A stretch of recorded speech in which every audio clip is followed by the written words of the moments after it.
Somehow I lost this screen sharing. Is that?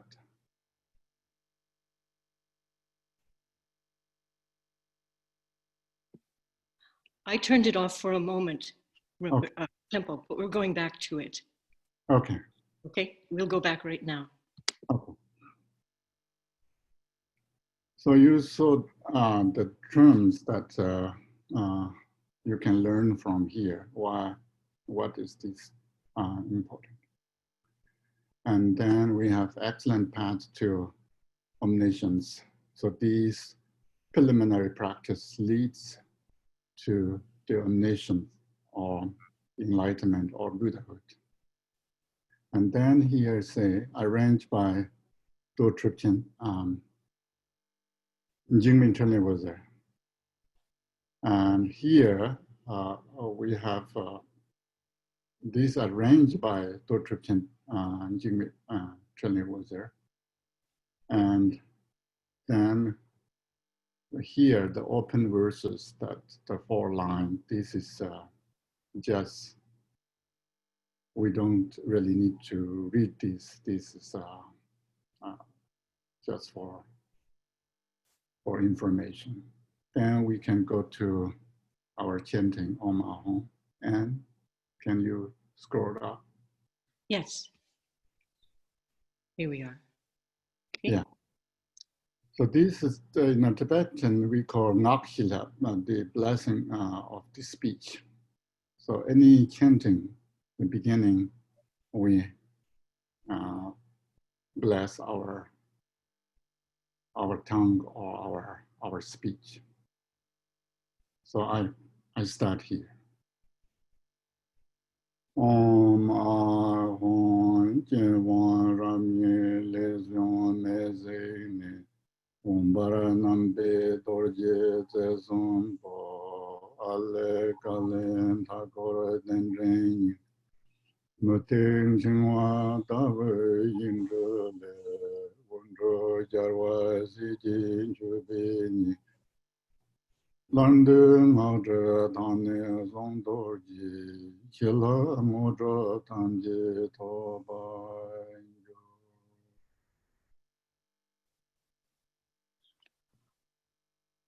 Om Ahom. From the syllable in my speech center arises fire, Consuming my tongue, my tongue. which is transformed. Sorry about that. Which is transformed into a 3-spoke vajra of red light. In its center are the vowels and consonants, and around them the mantra of the essence of interdependent origination. Their syllables are like strings of pearls. From them, light streams out, making offerings to the Buddhas and Bodhisattvas and pleasing them. As it converges back, all the obscurations of my speech are purified, and I obtain all the blessings and siddhis of Vajra speech. So here we need to change this Sanskrit alphabet 7 times. The purpose is whenever we chant mantras or dharma texts, we always make mistakes or some pronunciation, some syllables, anything that we make mistake in chantings. This is the purpose of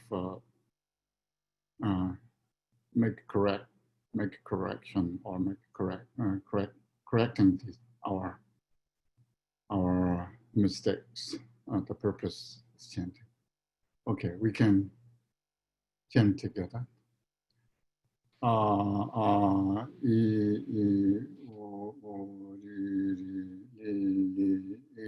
I, o, ao. Ka, ka, ga, ga, nga, za, za, za, jan. Tra, tra, dra, da, na, da, da, da, da, na. Ba, ba, ba, ba, na. Ya, ra, la, wa, ya, ka, sa. ja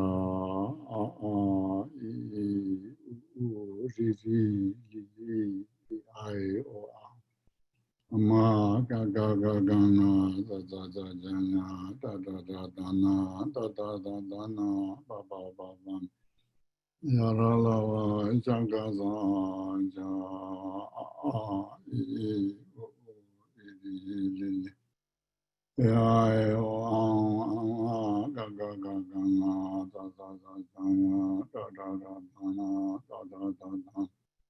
ba ba ma ya ra la wa ja ga za ja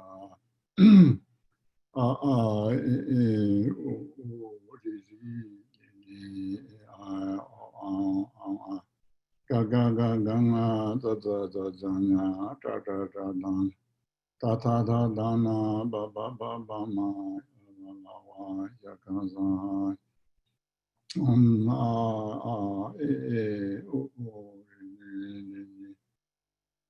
I o ga ga ga ga na da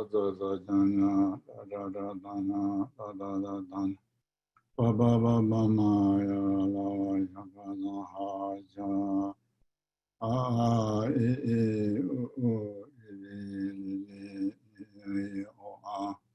ama ga ga ga ga na da na da ba ba ma ya la wa ya ga za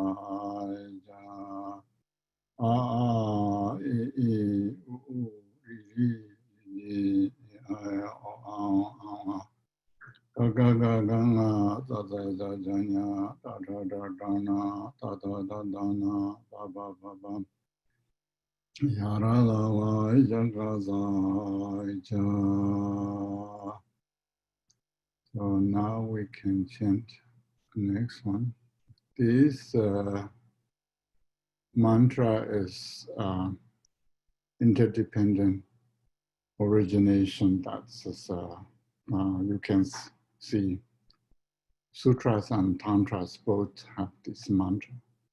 Om Yedharma Yede Barbava Yede Dingen De Danga Zahi Vande Dingen Zahi Nero Zahi Ma Sharmana Yeso Yedharma Yede Barbava Yede Dingen De Danga Zahi Vande Dingen Zahi Nero Remember the Mahashamana Yeso Om Yedharma Yede Barbava Yede Dingen De Danga Vande Dingen Zahi Nero Zahi Remember the Mahashamana Yeso Om Yedharma Yede Barbava Yede Dingen De Yevande Dingen Zahi Nero Zahi Remember Mahashamana Yeso Yedharma Yede Barbava Yede Dingen De Danga Zahi Vande Dingen Zahi Nero Remember the Mahashamana Yeso Om Yedharma Yede Barbava Yede Dingen De Danga Yava de Dingen Zayonero Daimon Bade Mahashamana Yeso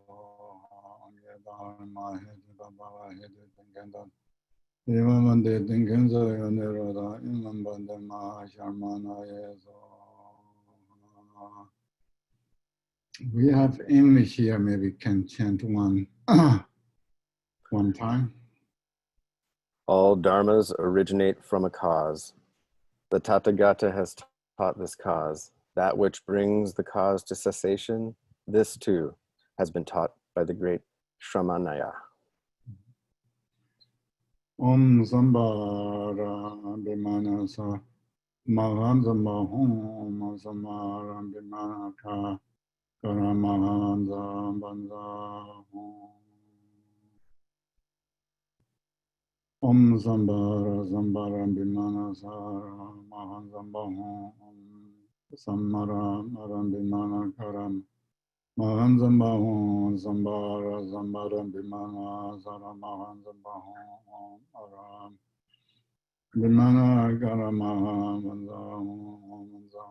Zambara Bimana Sara Mahanzamba Hom Samara Bimana Karamahanza Wahon Sambara Bimana Sara Mahanzamba Samara Vimana Gara Maha Zava Homa Sambara Sambara Vimana Sara Mahan Zambaho Samara Samara Vimana Gara Mahan Zambaho Sambara Sambara Vimana Sara Mahan Zambaho Samara Samara Vimana Gara Mahan Zambaho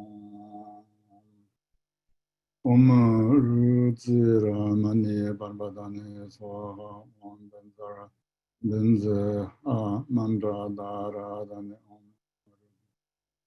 Zira Mani Barambana Yaso Shirin Benzara Zira Mandra Dara Dani Om Ruzira Mani Barambana Swaha Shirin Benzara Mandra Dara Dani Om Ruzira Mani Barambana Yaso Shrimbanza ma benza amandra adara dani omruzara mani bambadani so benza amandra adara dani omruzara mani bambadani so shrimbanza benza amandra adara ni omruzara mani bambadani so shrimbanza amandra adara Omaruzara Mani Bambadana is on Benze Hamandada Radana Omaruzara Bambada is on Benza Hamandada Radan Om. Okay. So these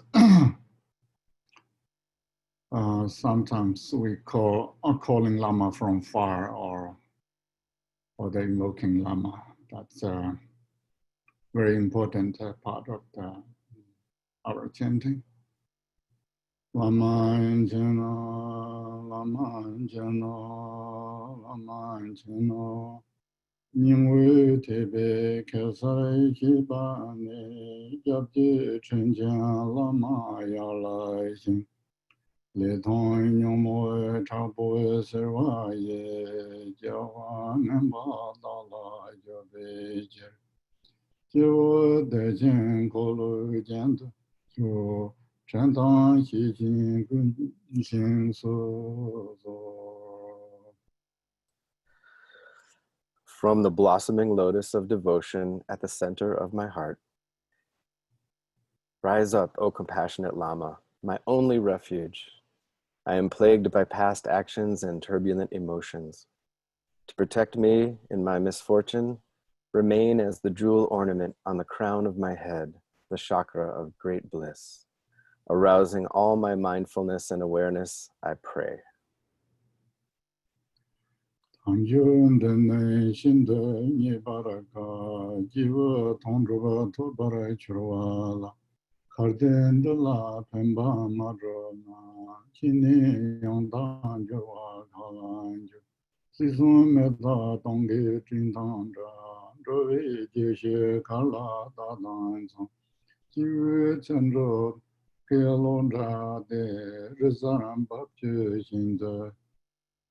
I need to Nyunjondo, Tuji Nyani Jarbondo Jurana, Longchen Rabjam Yin Jimen, Jiva Tane Kane Kandro Yang, Lene Chema Shindu Jason, Zizi Mare Wongi Jiwana, Nadan Hadan Nason Namson, Joan Bota de Minking Ko.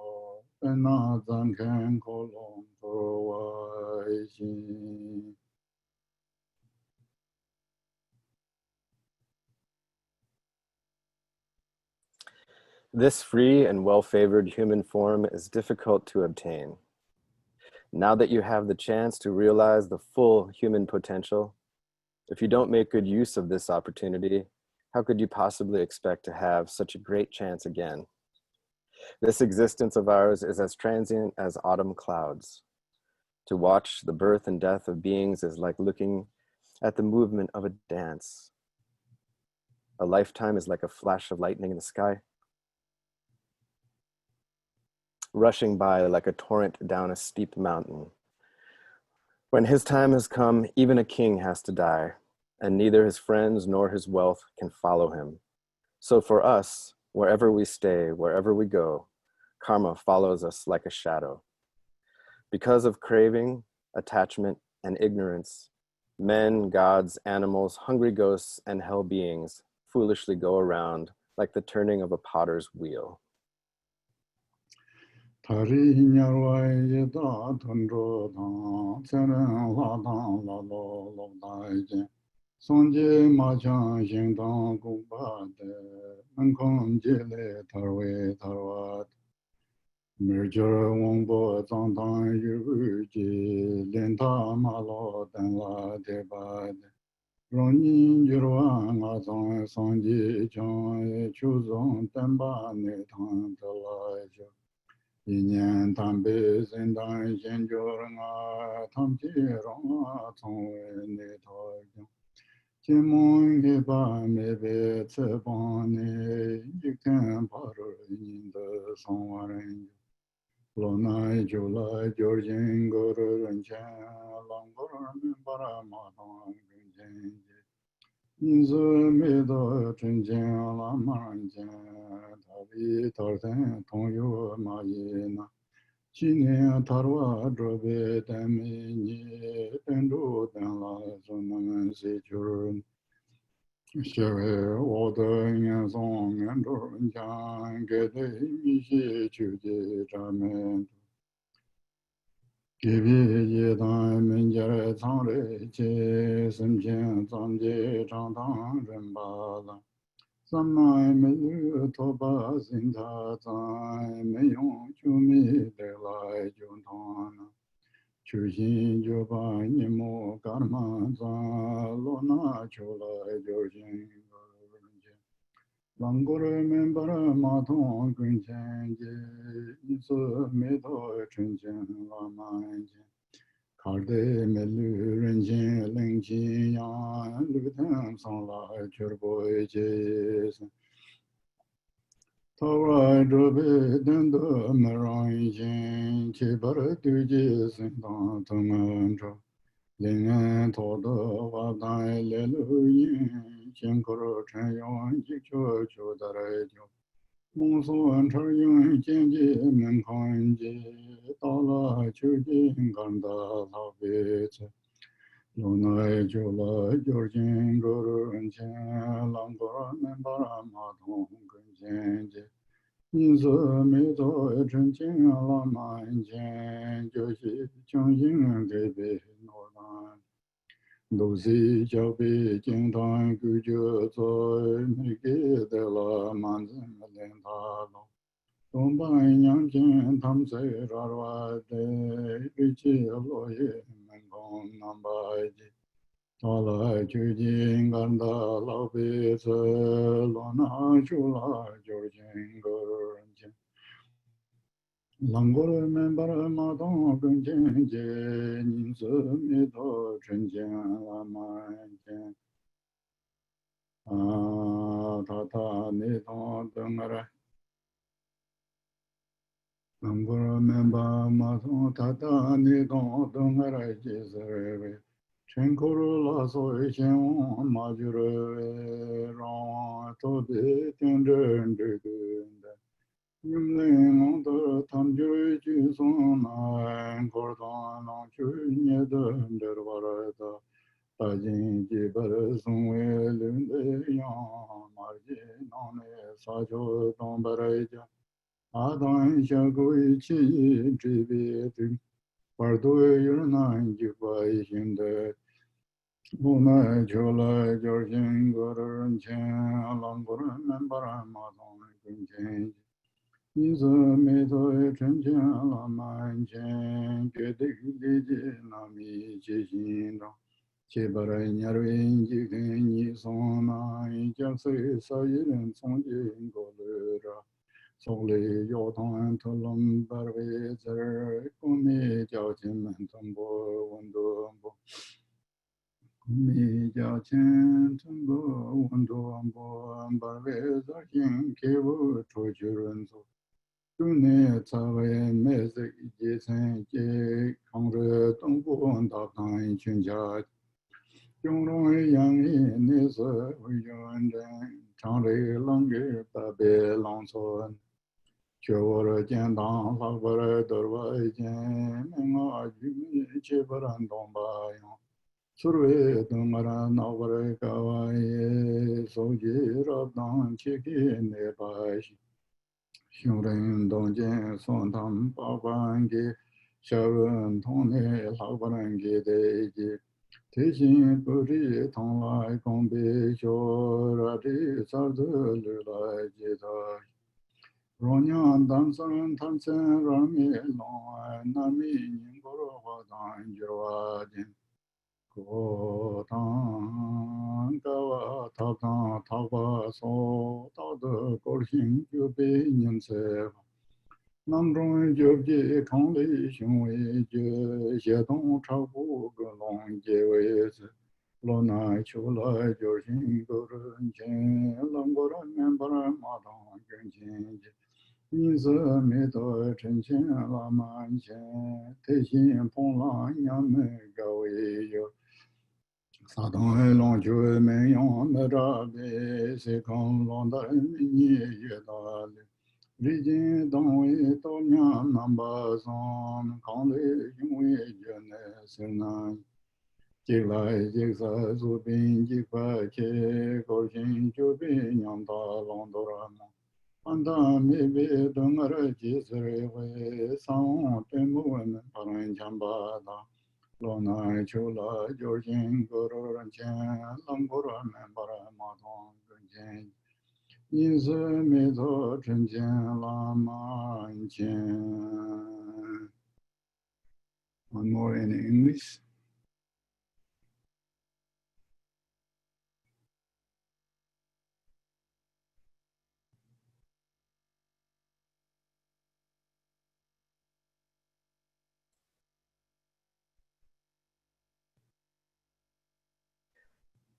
We may have done this already, but that's okay. This free and well-favored human form is difficult to obtain. Now that you have the chance to realize the full human potential, if you don't make good use of this opportunity, how could you possibly expect to have such a chance again? This existence of ours is as transient as autumn clouds. To watch the birth and death of beings is like looking at the movement of a dance. A lifetime is like a flash of lightning in the sky, rushing by like a torrent down a steep mountain. When his time has come, even a king has to die, and neither his friends nor his wealth can follow him. So for us, wherever we stay, wherever we go, karma follows us like a shadow. Because of craving, attachment, and ignorance, men, gods, animals, hungry ghosts, and hell beings foolishly go around like the turning of a potter's wheel. Being born in hell, preta, or animal realms, amidst long-living gods, in uncivilized lands, or with wrong views, in a world where a Buddha has not come, or incapable of understanding.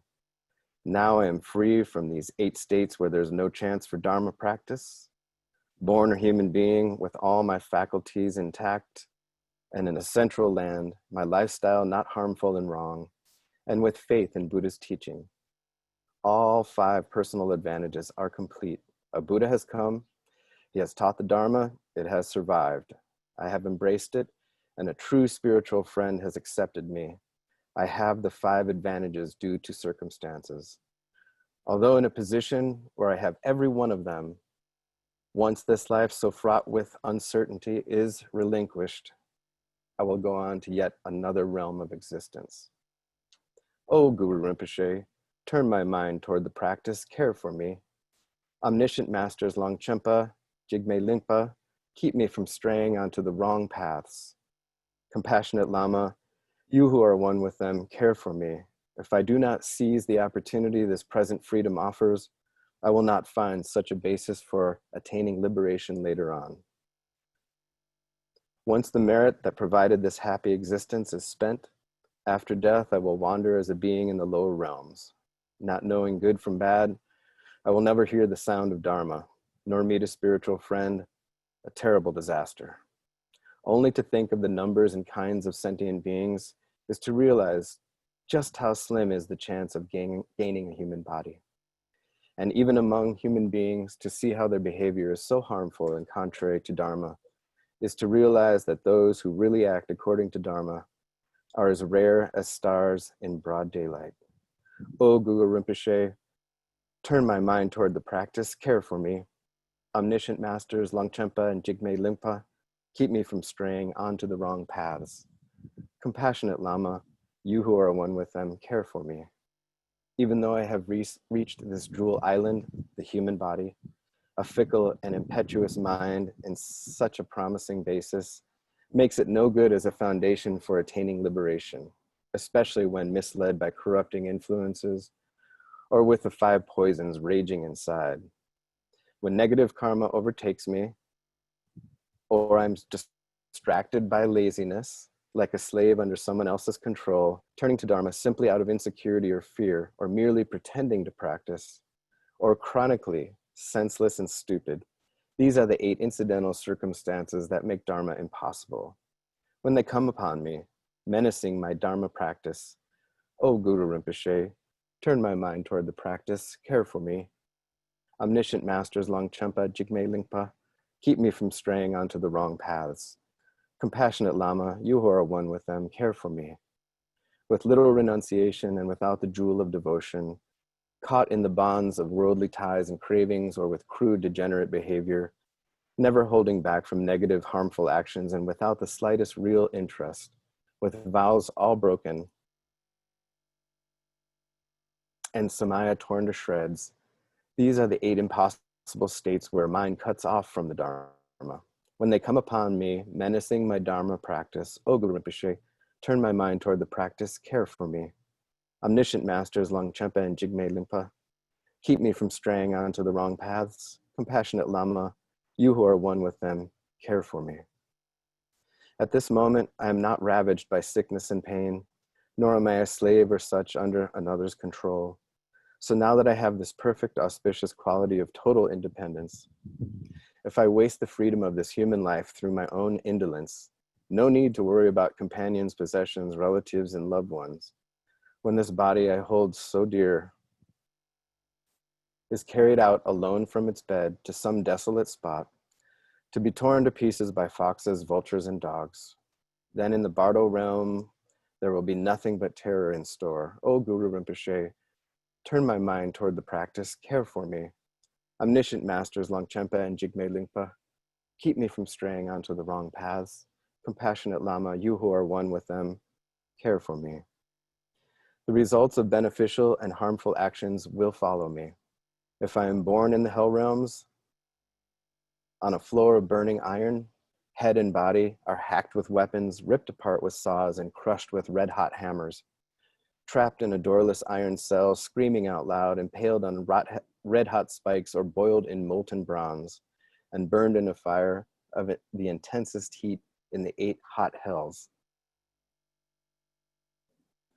On the crests of snow mountains or on the precipices of ice, terrifying places engulfed by squalls and blizzards of snow, my tender body lashed in freezing winds, breaks out in blisters which burst open into festering sores and a ceaseless wail of agonized screams and suffering, hard to even think about, like a dying person whose strength is all gone.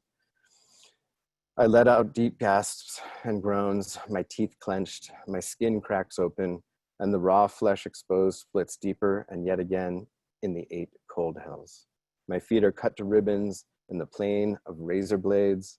In the forest of sword blades, my body is gashed and chopped. I sink into the swamp of putrefying corpses and the pit of hot embers.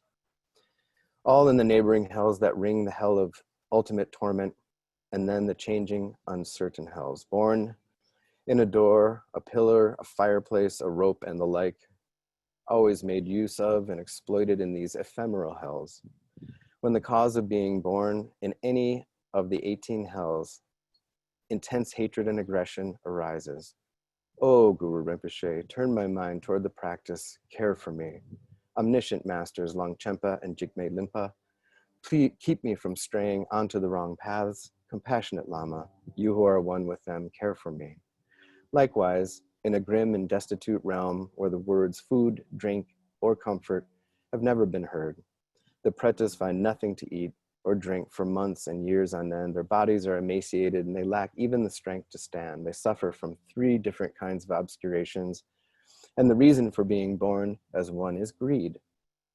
In a constant dread of being killed and eaten by one another, exploited and worked until exhaustion, bewildered as to what to do or not to do, animals are oppressed by limitless suffering, the seed of which is stubborn stupidity. When I wander into its darkness, O Guru Rinpoche, turn my mind toward the practice, care for me.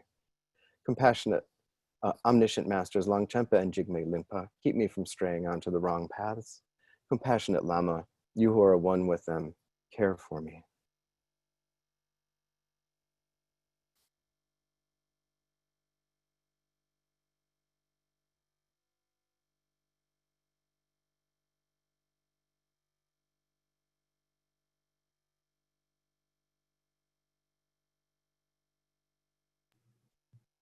Chulaman Shojong, Yeju, Madang, Shan, Trekchö, Gorjo, Shanban, Sambang, Onye, Topjong, Tizo, Megang, Pilango, Dele, Lame, Tawa, Mato, Toju, Juba, Jan, Kumbai, Yingjang, Koyu,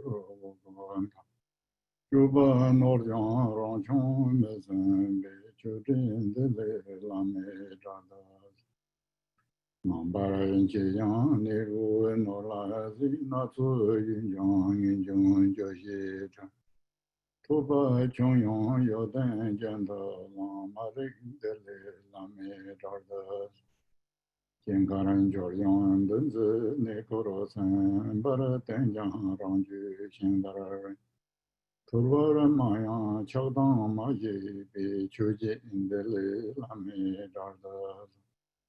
Chemun Togan Dele Yorda Seda Chemun Dele Yorda Yonda Zor.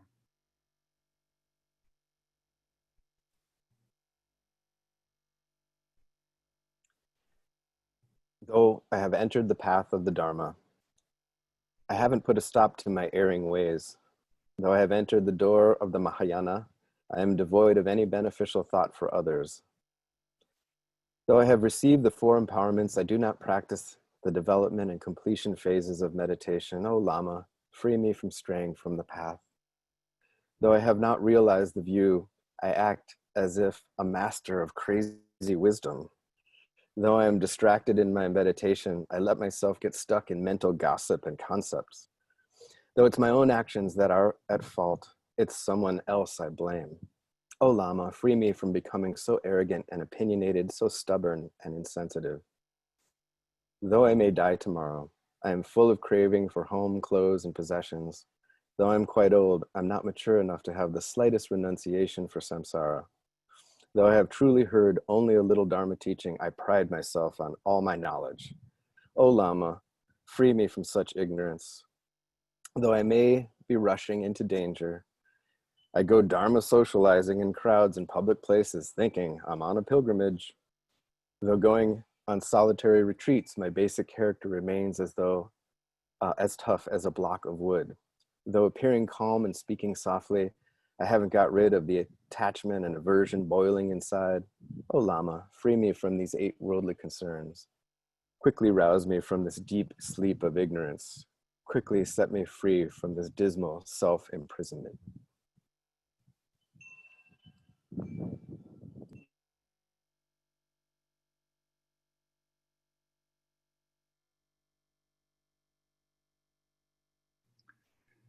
This is the taking refuge or in a preliminary practice. Usually we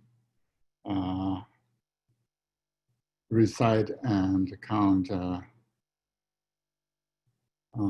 chant and count. That's the preliminary practice that every lineage we have the preliminary practice. But this, the wording is a little bit different, but the meanings is the same.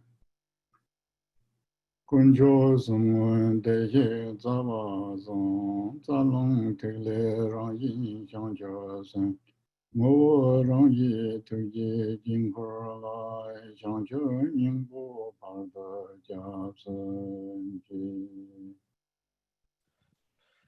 In the three jewels and their essence, the Sugatas. In the three roots, Lama, Yidam, and Khandro. In the channels, inner air and bindus, and their nature, the bodhicitta. In the mandala of essence, nature, and compassion, I take refuge until enlightenment is fully realized. One more. In the three jewels and their essence, the Sugatas. In the three roots, Lama, Yidam, and Khandro. In the channels, inner air and bindus, and their nature, the bodhicitta. In the mandala of essence, nature, and compassion, I take refuge until enlightenment is fully realized. This is bodhicitta. O Natso Noa Kinde Zuri Je Korvara Lugu Jenda Chambendo. Rongre Wasari Yingso Aso Je Teme Yi Nane Semji To. Ho, mesmerized by the sheer variety of perceptions which are like the illusory reflections of the moon and water.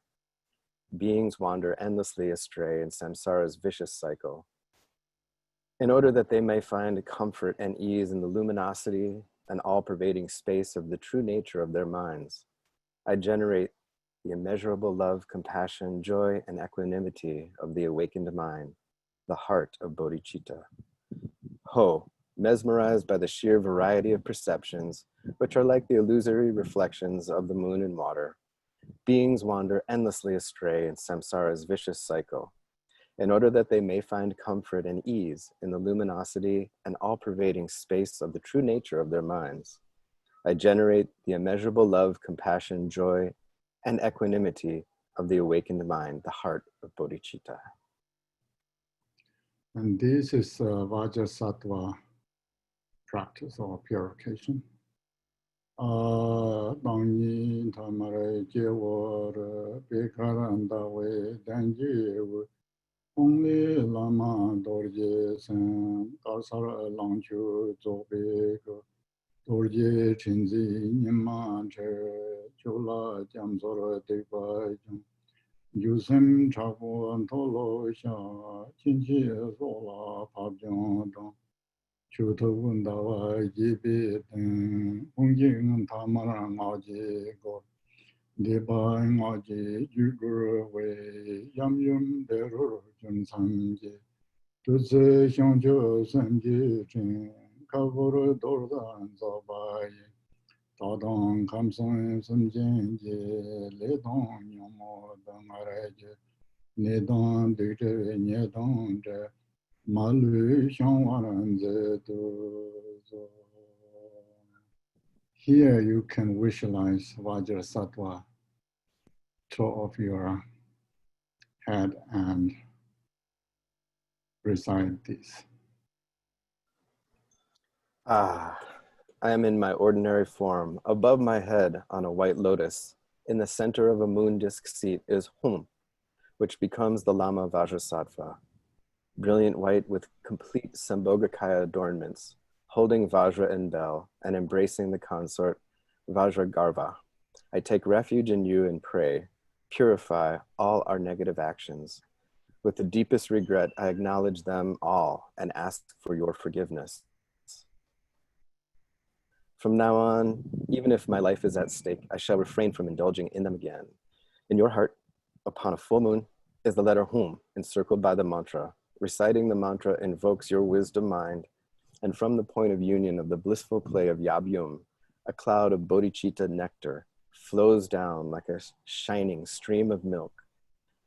Through this, for me and all sentient beings of the three worlds, may our negative karma and destructive emotions, the causes of suffering, illnesses, harmful influences, negative actions and obscurations, along with wrongdoing, downfalls, and blockages due to breakages of samaya, be purified till not a single one remains.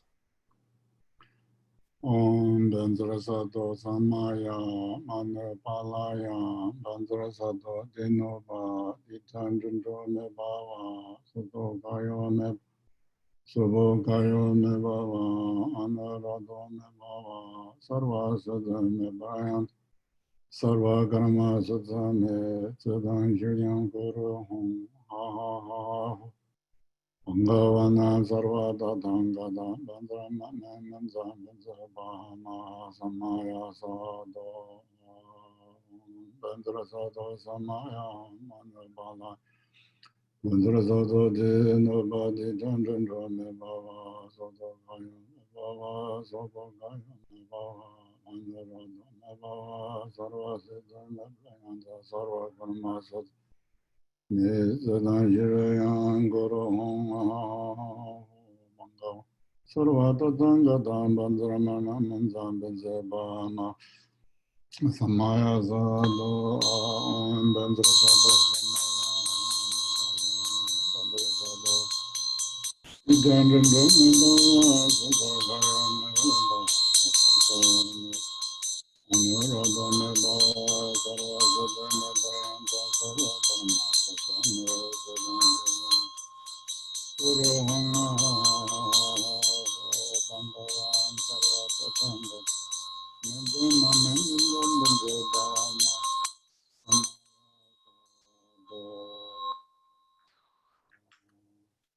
Gombo dane meje moa ye tamze lenen garjin laman gombo jango de do dorjen zamba tuje jembo dani jendo e do da janji go zon to zawa dang yen la ge tamze nyamba tamje do lo yaso Digba dang zheba nye dang ge chen me so tam chi xiang xing tak baran ze do zo xi jub. Dorje zumba ji xin zumba dang ji be re ji hui chu ji dik zhib nye dang tam chi tak ba yin no xi nang wan xi. Wu du yu ne rang la ten be jian le rang ni jiang dorje zumba nong tong men long nong ge sung nian da wu ro chur. Tuzo honge namba yigi endro shipo le wuzeren chobe. Kamsom nu chu dang jiba dorsem ringe tandang tembe. Rangin de sangji bara cho, maybe sorry, it's difficult to follow. This is prose. Anyway, yeah, Brandon, you can read in English.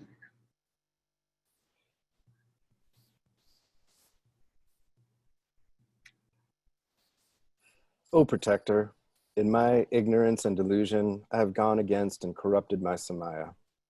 Lama protector, be my refuge.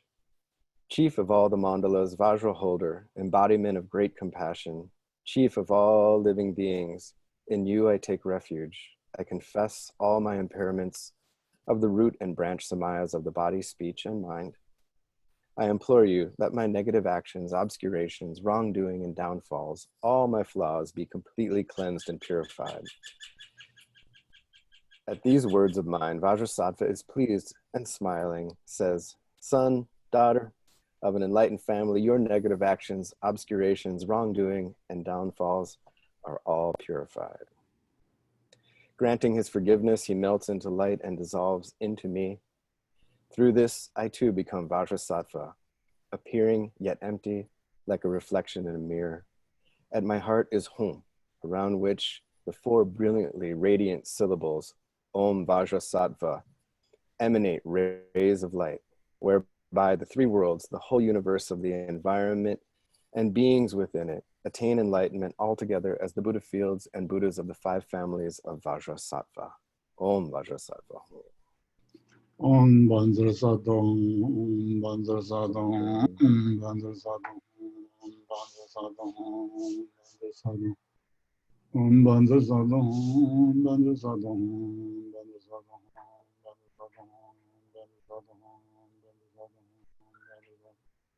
Om Bandra Sadong, Om Bandra Sadong, Om Bandra Sadong, Om Bandra Sadong, Banzadom, Banzadom, Banzadom, Banzadom, Banzadom, Banzadom, Banzadom, Banzadom, Banzadom, Om Banzadom.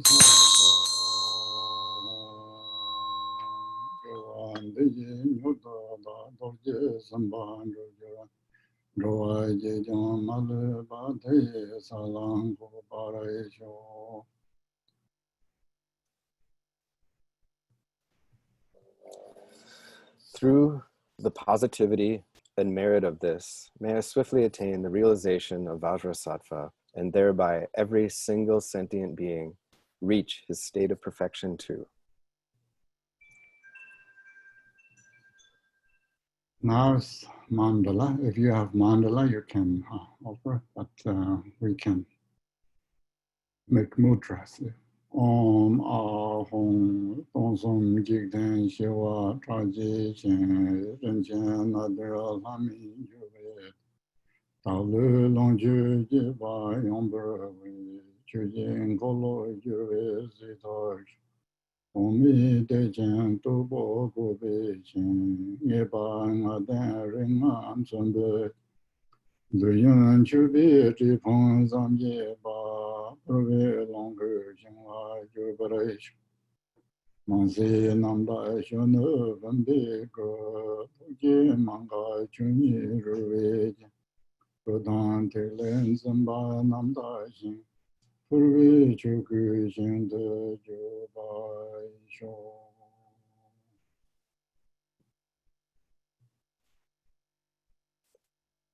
1 billion universes, 100 times 10 million worlds, filled with all the wealth of gods and human beings, like the 7 precious gems, my bodies, my possessions, and my sources of merit altogether, I offer them in their entirety, so that I may be born as a Nirmanakaya and turn the wheel of Dharma, liberating all beings. The highest heaven of great bliss, the realm of Tukpo Kopa, perfect with the 5 certainties, the mandala of the 5 Buddha families, and inconceivably vast clouds of offerings of every variety of sensual and emotional stimulants. With this offering, may I enjoy the perfection of the Sambhogakaya fields, where all appearance and existence are completely pure from the very beginning, the youthful vase body, ornamented by the play of dharmata, unceasing compassion, the realm where all clinging to perception of kayas and tikles is naturally liberated. With this wisdom offering, may I enjoy the freedom of the Dharmakaya reality. Here, morning we stop here chanting, and then afternoon teaching. In the end of afternoon teaching, we will practice from here. This is a Dzöd practice, and then Guru Yoga and other important practice will come. Okay, thank you so much for your patience, and that is, I think, good practice.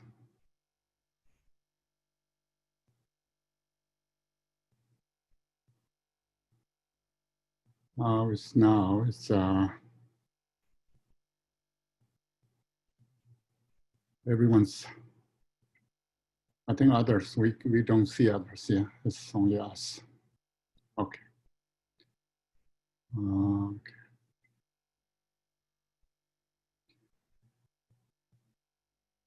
Okay. We are on. And can I ask one question? And Yes. Yes. we are on page 97, yes? Yes. And the second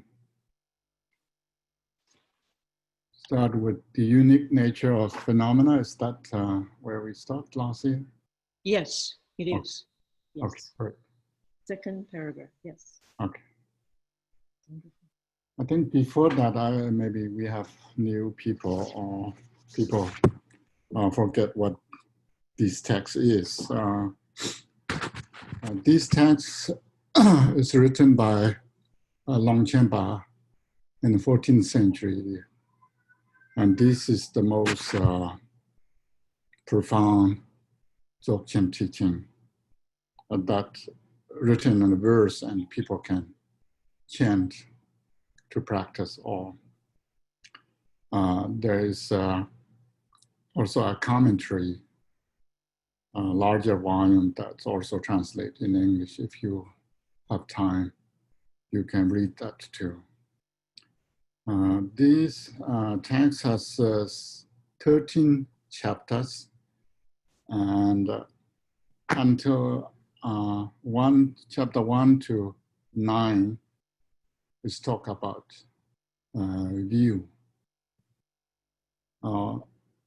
It's important to understand when we learn Buddhist text that it's always talk about view, conduct, meditation, and result, or view, meditation, conduct, result. So chapter 1 to 9 are about view. What is view means, particularly in a Dzogchen view. So how view is how you should understand the nature of our mind. Based on your understanding, then you can meditate correctly on that. If we don't understand our nature of our mind, then it's difficult to meditate on what. It's difficult. So that's why it's important to understand view. We already went through these 9 chapters, and now we are on chapter 10, which is meditation. And meditation is the main practice that after you have correct view, then you can, based on that, meditate. So this particular Dzogchen view and Dzogchen meditation is mainly non-conceptual view and a non-conceptual meditation, effortless meditation and non-conceptual view. And the Chö Ying Dzöd, it's very, teaches very directly. It doesn't need to use much logic or conceptual analysis to understand. This is a straightforward teaching. I think we just go through the beginning of the page 97 here. Then it's okay to start from here. Then after chapter 10, we have chapter 11 and 12, 13. 11 is talk about conduct. Conduct means what kind of conduct we should have, Dzogchen practitioners. And then chapter 12 and 13 are the results. View is your correct understanding, and the meditation is habituating on that, and then conduct based on that your action would lead, and the result will come. Here we have start with page 97. It say, therefore, it is extremely crucial that your mind, which is undistracted and in which effort and striving have been eradicated, settled naturally beyond revivifying effort. Here we can see it is extremely crucial, or it's extremely important that your mind should not have any kind of contrive or efforts that which he used here, I'm just attracted, and which is effort and striving have been eradicated. But here seems, based on the Tibetan, eradicated is sort of strong effort for words he used. I mean, it doesn't really matter, maybe, but it seems to me it's not so naturally subside or naturally pacified, but eradicated seems a little bit strong, because in a Dzogchen view or meditation, you are not eradicated anything. It's you cannot eradicate your mind. The mind and mind nature are intertwined, or it's the same nature. Therefore, you cannot really eradicate your even disturbing emotions. You really not eradicating. It's your understanding the nature of it and settle naturally beyond reifying. So you are not identifying or accepting or rejecting anything. And then we have sense naturally occurring timeless awareness without limitation or bias. It cannot be characterized as something, or all elaboration naturally subsides. Therefore, give up creating more concepts. Train in the ultimate meaning of supreme spaciousness free of any foundation. Dharmata, or the here we use the, here he used naturally occurring timeless awareness, which is in the Tibetan, Longchen Yeshi, but sometimes people use as gnosis or Yeshi as primordial knowing. That is Yeshi.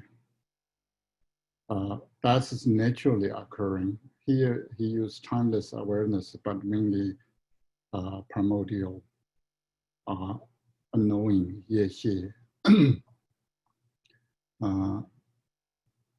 Without the limitation and the bias. So there, the Longchen Yeshi, our mind nature, which is primordially pure, that has no limitation or biases in our mind, because our mind is nature of Dharmakaya, or Dharmakaya is our nature of mind, and it pervades everything. It cannot be characterized as something. So here is saying that our mind nature, once we say our mind nature is empty or not empty, pure or non-pure, luminous and darkness, whatever we conceptually talk about, it's not the mind nature. The mind nature itself, it cannot be characterized as anything, something or anything. For all elaboration naturally subsides, so it's naturally all elaborations are subside. Therefore, given up, so creating more concept. What we see, samsara has all sort of creating concepts. The concept we create, this is good, this is bad, and so forth. So in a Dzogchen term, mind is samsara. Samsara is mind. As long as we have this conceptual mind, then we are in a samsara. But here doesn't necessarily mean that the conceptual mind which exists and the samsara is sort of existing the opposite of the nirvana. But the samsara and nirvana both here is just as a dream or just as a rainbow in the sky. It's not that exists as what we think or what we see. So give up or don't create more concepts. It's important here when you meditate on your mind nature, any kind of concept or thoughts that will disrupt the nature of mind. Because the concepts are temporary, created by our mind, and that is not nature. So even we are thinking about something good things or virtuous things, but still that is also the concept. And train in the ultimate meaning of supreme spaciousness free of any foundation. So any kind of that interrupt your mind, you need to get away from that. And you need to train in the ultimate meaning or the nature of mind, that uncontrived nature of mind. You need to train in that. So train means you meditate. That up until here, we finished last year. Now, this from here is new. And the unique nature of phenomena is naturally occurring timeless awarenesses. The unique view is freedom from the limitations of elaboration. In the unique meditation, nothing is discarded or adopted. Nothing comes or goes. In the unique conduct, but there is no duality of acceptance and rejection. The unique fruition is free of the duality of renunciation and attainment. This is the latent intent of naturally occurring spontaneous presence. Here it's nice that kind of summarize what is view, what is meditation, what is conduct, and what is fruition in a Dzogchen, particular Nyingtic tradition. Here, the first one is, what is the dharmata, or what is the nature of phenomena? What is the nature of our mind?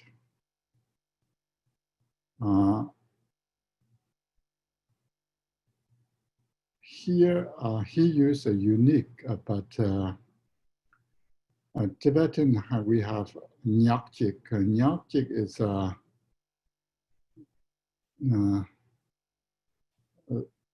almost a singleness, or this oneness itself. The oneness nature of phenomena is naturally occurring. So naturally occurring or naturally arising. That is timeless awareness or the primordial knowing. literal meaning is primordial knowing, but here he translates timeless awareness. So that is the nature. How should we understand or view that, how we can understand that? The view is, the Dzogchen, particular Dzogchen view is freedom from the limitations of elaboration. So here in a Dzogchen view, Yingte view, we cannot have limitations of elaboration, which means anything that existence or non-existence or both or neither. And also, even we think about freedom or Buddha nature, primordially pure, whatever we think, that conceptualizing. So these kind of limitation or any possibility that cannot occur while we are deciding the nature of our mind. We need to understand our nature of our mind has no room for any limitation of elaboration. Then the meditation, these unique or the only meditation in a Dzogchen is nothing is discarded or adopted. Nothing comes or goes. So once you have clear view or clear understanding of your mind, which is the dharmata, the nature of phenomena, then in the unique meditation, you don't need to discard or adopt anything. Once you put effort to discarding or adopt, then it's become effort. So that's why I point out that the early, beginning of this page, he say eradicated. It's a quite strong word. There is nothing to eradicate or discarded or adopted, accepted. Because there's things does not come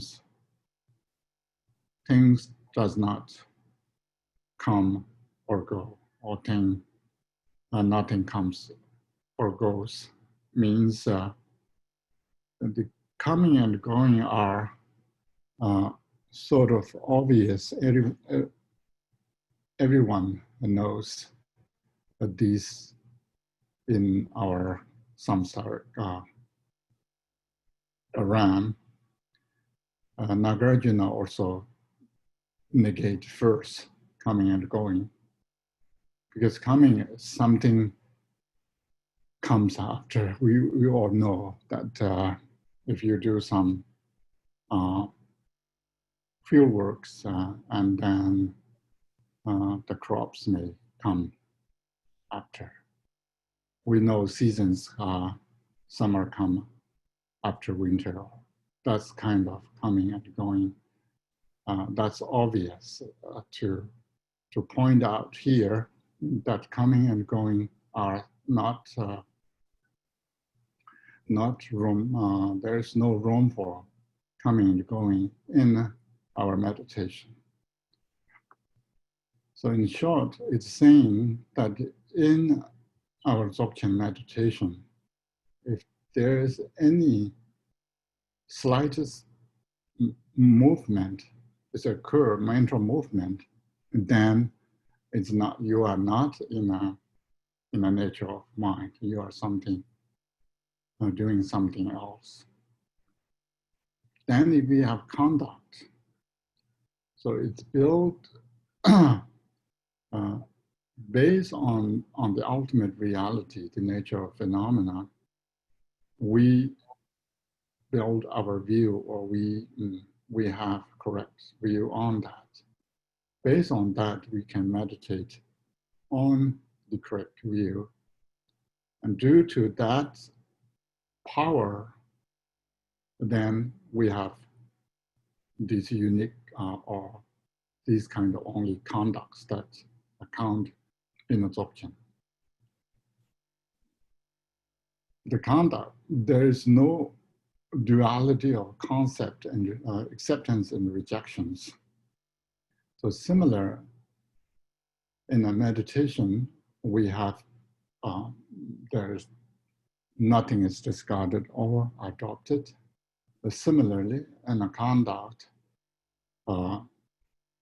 non-duality of acceptance and rejections. So once you accepting something or rejecting something, mainly here is saying people often choose good versus bad, and people always have opinion that particular things are good, and that goodness seems exist in that action or whatever things in there. Therefore, people want to accept that, and bad things are reject things. But that's it's just first good and bad are created in our mind. We believe in that, and then based on that we make choices, either accept or reject those things. Once we do that, then it's also follow our conceptual mind. Therefore, it's also upgraded it can upgrade our mind nature. Then the unique fruition or the result is free of the duality of renunciation and attainment. So here the Dzogchen result or fruition is free of the duality. The duality of what is renunciation and attainment. There is nothing to attain because it's not, you are not creating something new things in your mind nature. So mind nature is already Buddha nature. You cannot add any good qualities on that. And you cannot, once our mind nature is Buddha nature, and it is primordially pure and spontaneously present, then we cannot really remove stains or add any good qualities on it. Therefore, free from this renunciation and attainment. This is the latent intent of naturally occurring spontaneously present. Here, the Tibetan, we have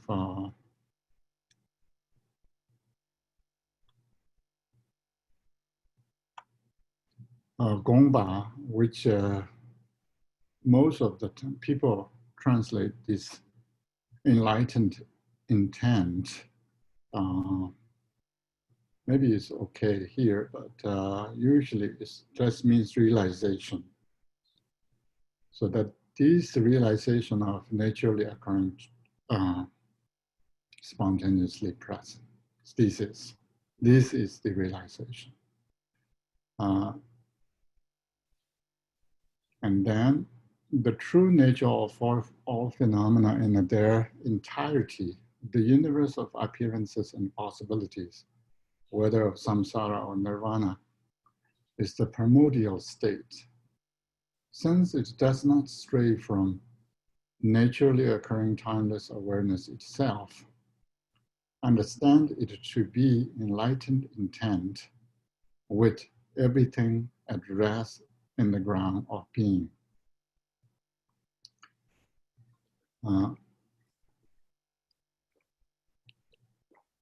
The true nature of phenomena. So here,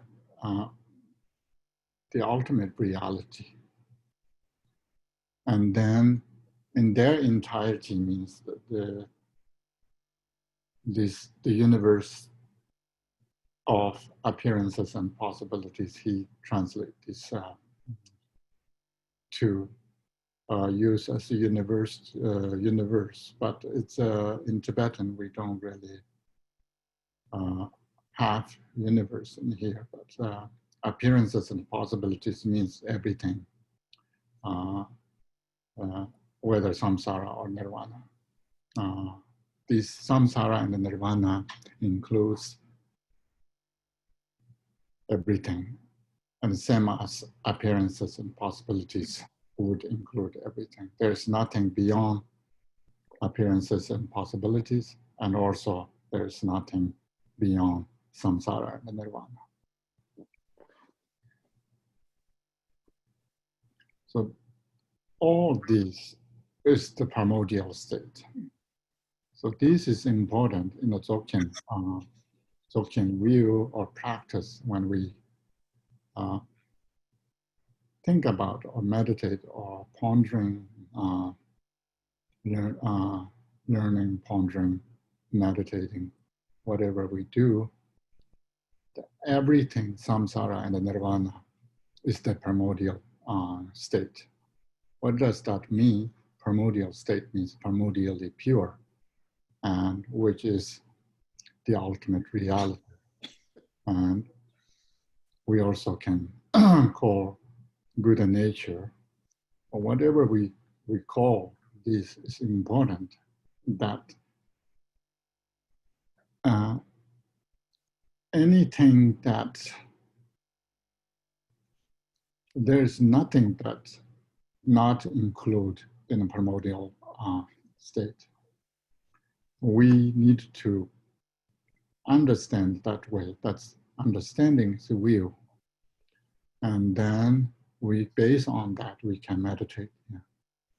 So at least we have to have attitude toward this. Everything is a primordial state, or everything is nature of our mind.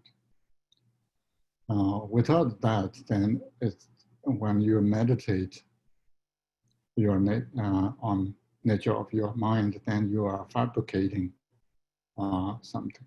So Dzogchen meditation is not, we are not fabricating something. We are resting in the things what it is. It's not we are fabricating something to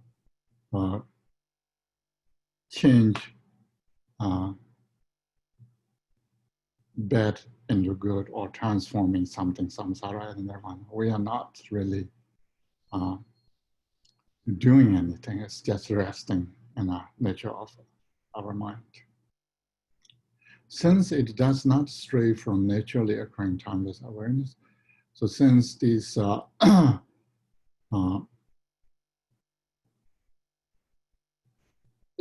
it or everything does not stray from the primordial knowing or the awareness itself,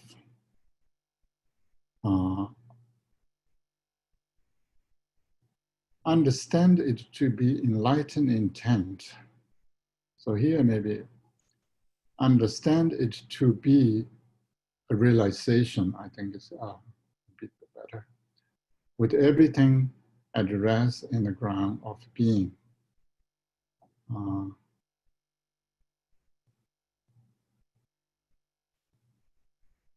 Here seems a little bit different in Tibetan or English maybe, but understanding it's to be that realization, which is rest in ground maybe, which is.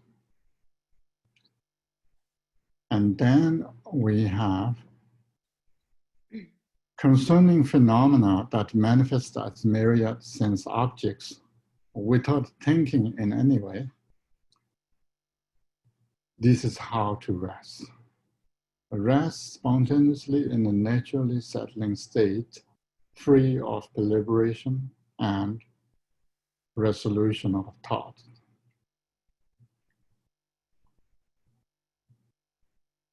So without thinking, the concerning, how I should rest, because it early says rest in the ground or rest in your mind nature. While you are resting, you don't need to concern about anything. That concerning phenomena that manifest the myriad sense objects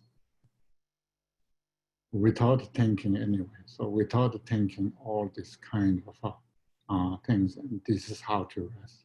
So you are not thinking, how should I rest in this primordial nature or mind nature. The resting in your mind nature, when you really rest in your mind nature, then all conceptual thoughts are subside. You naturally it's become dysfunction. The conceptual thoughts are become dysfunction, and you don't need to fabricate or to put effort to do things. This is how to rest. So you don't need to think. This is how to rest. Rest spontaneously in a natural settled state, which is free of the deliberation and resolution of thoughts. But mainly thoughts that disrupt our nature of mind, because our mental stream is only can occur at a time. Only one thought cannot have two thoughts together. Same thing, thoughts and without concept are different. Once we have the moment we don't have any concept, then stops the thought. Once thought rise, then conceptual mind will arise. Therefore, once conceptual mind rise, that is duality, and duality is not nature of our mind. Now we are on page 99. It says, abides as matter of course within the expanse of equalness, the true nature of phenomena. It abides in a expanse of equalness, or which means my nature again, the true nature of phenomena, which is true nature of phenomena. Neither focusing our sense on, nor letting our gaze wander to, the manifestation of sensory appearances in all their variety, neither thinking of self, nor conceiving of others, rest naturally lucid in this supremely spacious state of complete openness. So these all, whenever we learn or meditate or teach Dzogchen practice, always we are not learning categories of planets or flowers or other outward things. We are not analyzing. There's endless of if do so, we will end up endlessly analyzing something. But we are just looking inwardly and to see our mind nature, which is not arising from the analyze, but just looking at the mind. And that doesn't need analyze to discover. It's always there. And also, when we look at our mind nature, when we recognize our mind of our nature, the recognizing our mind of our mind nature is recognized by our nature of our mind. So it's not, there's no subject objectuality to looking at something. It's just realization occurs in our mind nature. So here, when we see, neither focusing our sense on, nor letting our gaze wander to, such as white and red colors, to see things. When we see things, we are not really chasing the objects, but we are also not kind of retrieving our sense faculties, but it's letting it be there. The manifestation of sensory appearances in all their variety, whatever we see, neither thinking of self nor conceiving of others. It's not thinking that this is mine or that is yours or others. Just rest, naturally lucid.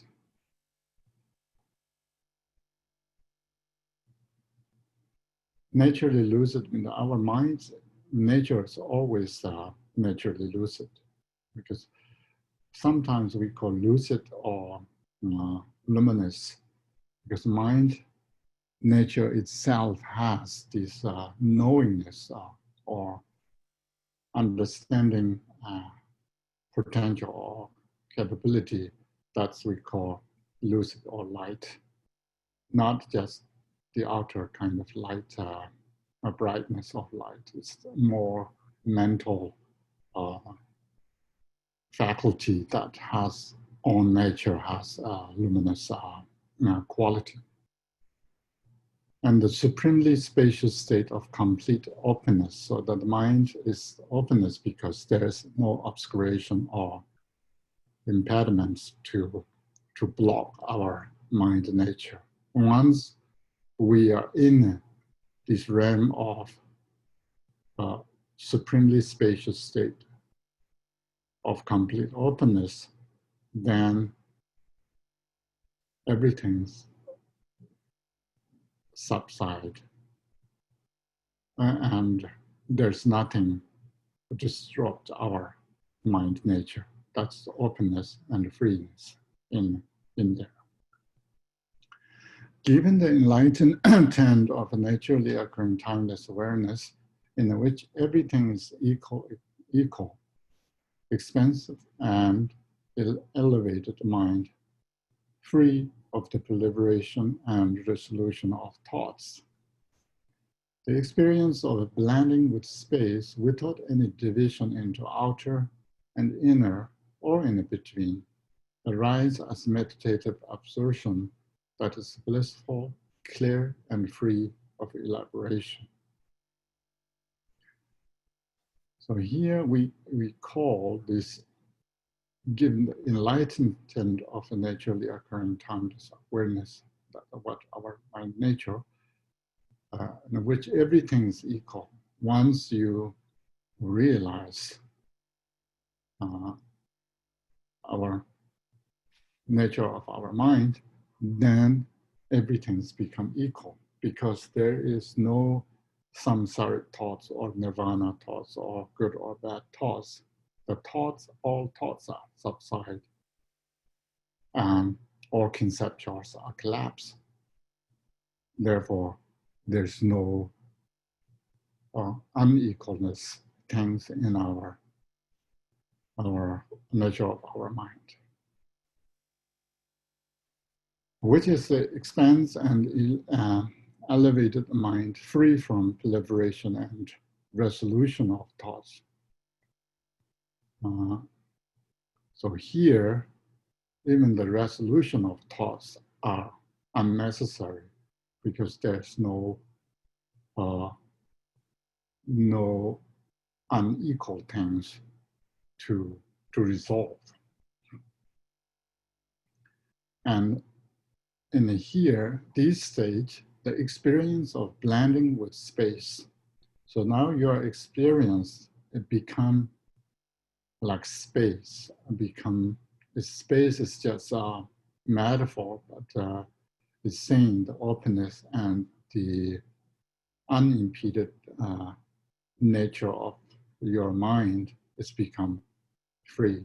That kind of experience will arise in your state of your meditation, without any division into outer and inner or in between. So this stage, there's outer, inner, or between, or the phenomena that are not occurring in your mind nature.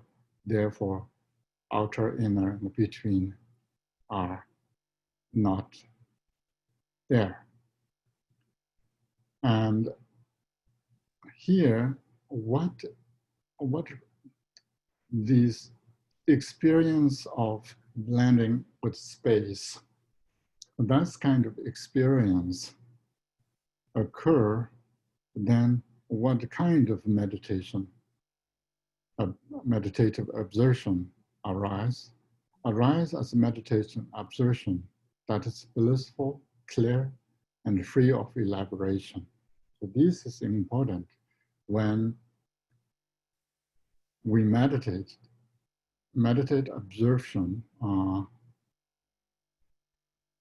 It has a bliss and clear and free of elaboration. That's sometimes we attach to bliss, clear, and elaboration. Then we are attracted in the conceptual mind. These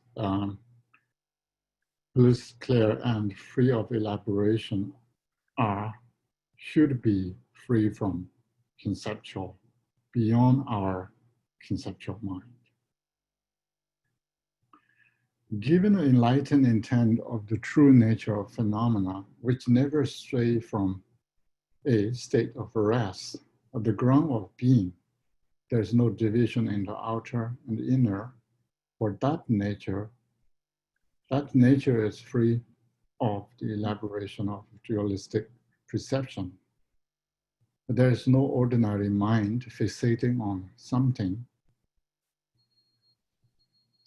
other, a sense object. So nothing is reified as an object, and your perception of the universe are free of fixation. No context exists for taking rebirth in the samsara. This is similar to space. The realization what you have while you are meditation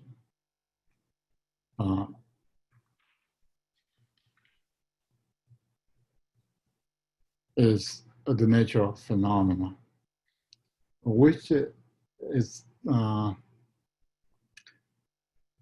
which never strayed from the state of rest or the state of meditative absorption. That is the ground of being, or the ground of that is ground of beings, that you are sort of primordial ground. There's no division. We already say that into outer or inner for that nature of free, of the elaboration of dualistic concept. So there is no concept that is thinking about that is object, that is subject, or that is action. We often see Madhyamikas and other texts. There's no ordinary mind fixating on something other, a sense object.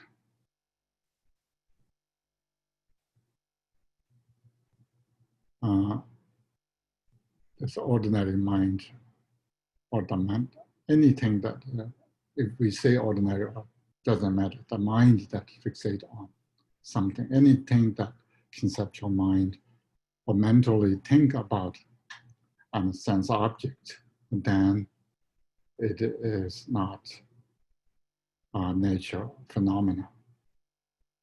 So nothing is reified as an object. We cannot, or in a meditation stage, we should not have this kind of reify as an object. And your perception of the universe are free of fixation, either samsara or nirvana, that we often reify or think as good and bad, or free of delusion or the concept, and the samsara is full of concept and delusional states. These are not the correct way of understanding. No context exists for taking rebirth in the samsara. This is similar to space. So samsara is like space. There is nowhere to go, nowhere to take rebirth. And therefore it is like a space.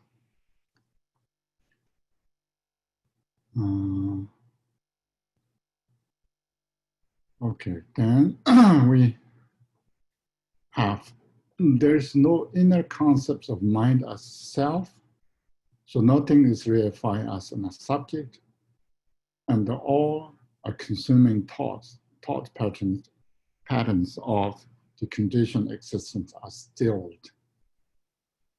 The potential for rebirth in the samsara is cut through at root. At that point, you have arrived at the enlightened intent of Dharmakaya, like space, in which there is no division into outer and inner, and no frame of reference for phenomena based on a confusion. So here, once you are not conceptualizing that your mind is innerly kind of inwardly thinking that your mind is yourself. And then you are not reifying as an object. And these kind of thinking inwardly and outwardly concept or thought patterns will subside. If you don't have these self and other thoughts or concepts, then you cut off, or you discarding, or you stopping the taking rebirth in a samsara. At that point, you will you have arrived. So that now you attain realization of Dharmakaya. This Dharmakaya is like space.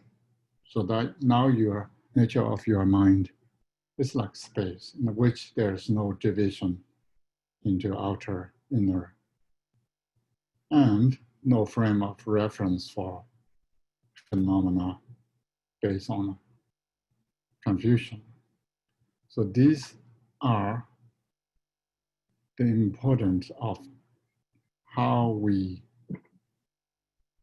treat our meditation. While we are meditating, what kind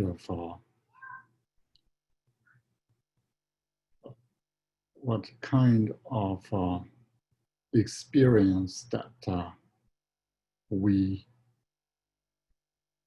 need to carefully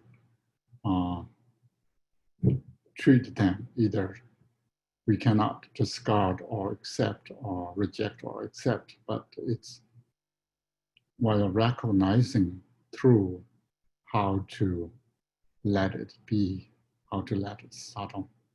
So that's this important part.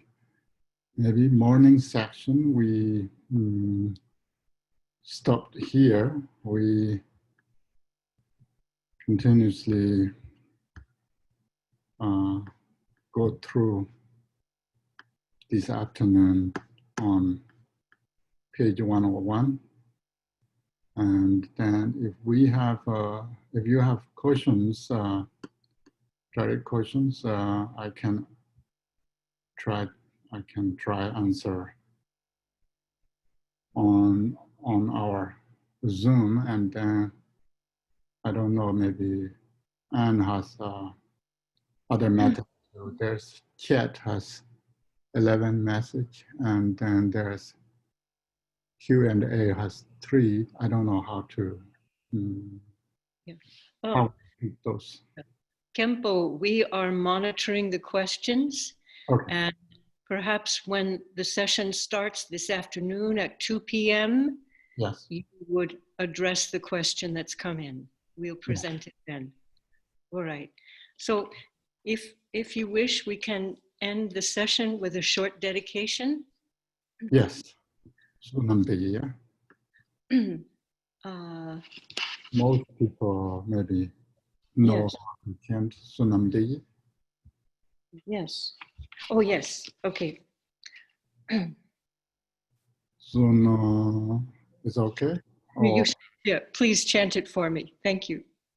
Sunam Deye Tamji Supa Nye Tomne Nye Pe Tranam Pamji De Chigan Nanji Balon Dubaye Sipen Solen Jo. English?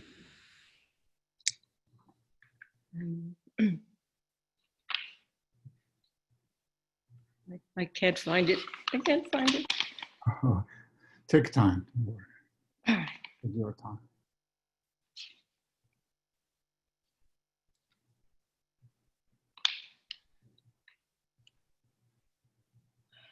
One thing I think we are, if people are not busy, please tend until we finish chanting our preliminary practice. This is first time we are chanting, and I want to chant the full text. And if people want to practice this Yingtik Mundo preliminary, Yingtik preliminary, heart essence of Longchen Rabjam's preliminary practice, then after that you can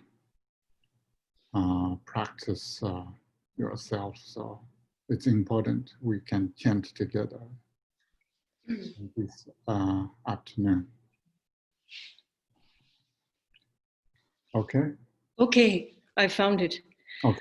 By this virtue, may I achieve the all-knowing state, and may all who travel on the waves of birth, old age, sickness, and death cross the ocean of samsara by defeating all enemies, confusion, the cause of suffering.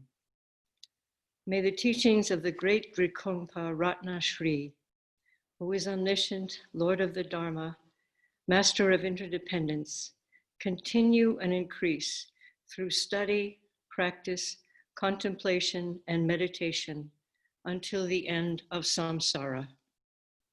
Okay. Thank you. Okay. Thank you, everyone, and see you this afternoon. Yes. Okay.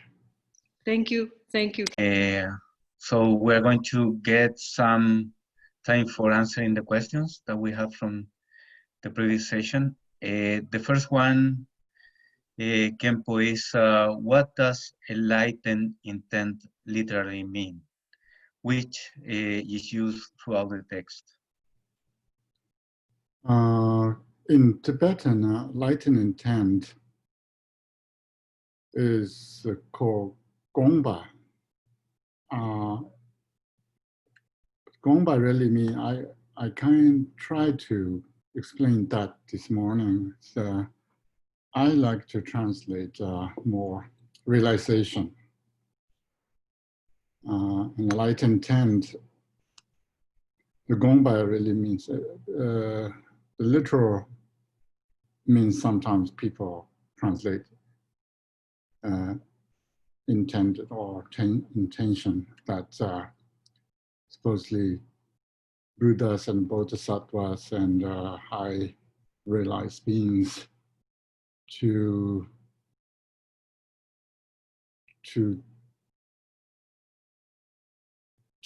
think about or to concerning or to helping, thinking to help other beings. That's called Gongba, but his translation is enlightened intent, but that is I don't know English is, what does that mean? It's clear or not, but its realization is okay, because somehow then we need to understand that Buddha has no mind, but it's very difficult in English that when we say Buddha has no mind, means then Buddha has no awareness, no enlightened mind, or all kind of questions will come up. But in Tibet, it's clear, mind and Yeshi, Rigpa are different. They're called, there's just in a Dzogchen, we have a distinction of Sem and Yeshi. The Sem is mind, Yeshi is the primordial knowing or awareness, or in short English, they use gnosis, that is Yeshi.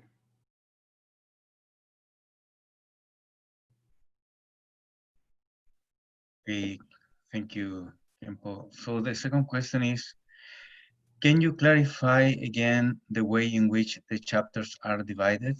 My understanding was that chapter 1 and 9 relates to view, chapter 10 to meditation, chapter 11, 13 to conduct. Are those the main divisions of the text? That's close, but I think it says chapter 1 to, from 1 to 9, is talk about we. And the 10, what we read, portion of that, and we are going to finish soon, that is the meditation. And 11 is the conduct, not 12, 13. And 12 and 13 are the fruition or the result. So the sometimes we call Xi, the ground or the nature of mind, which is will, and then meditation, then conduct, and then lead to the result, final result, Buddhahood.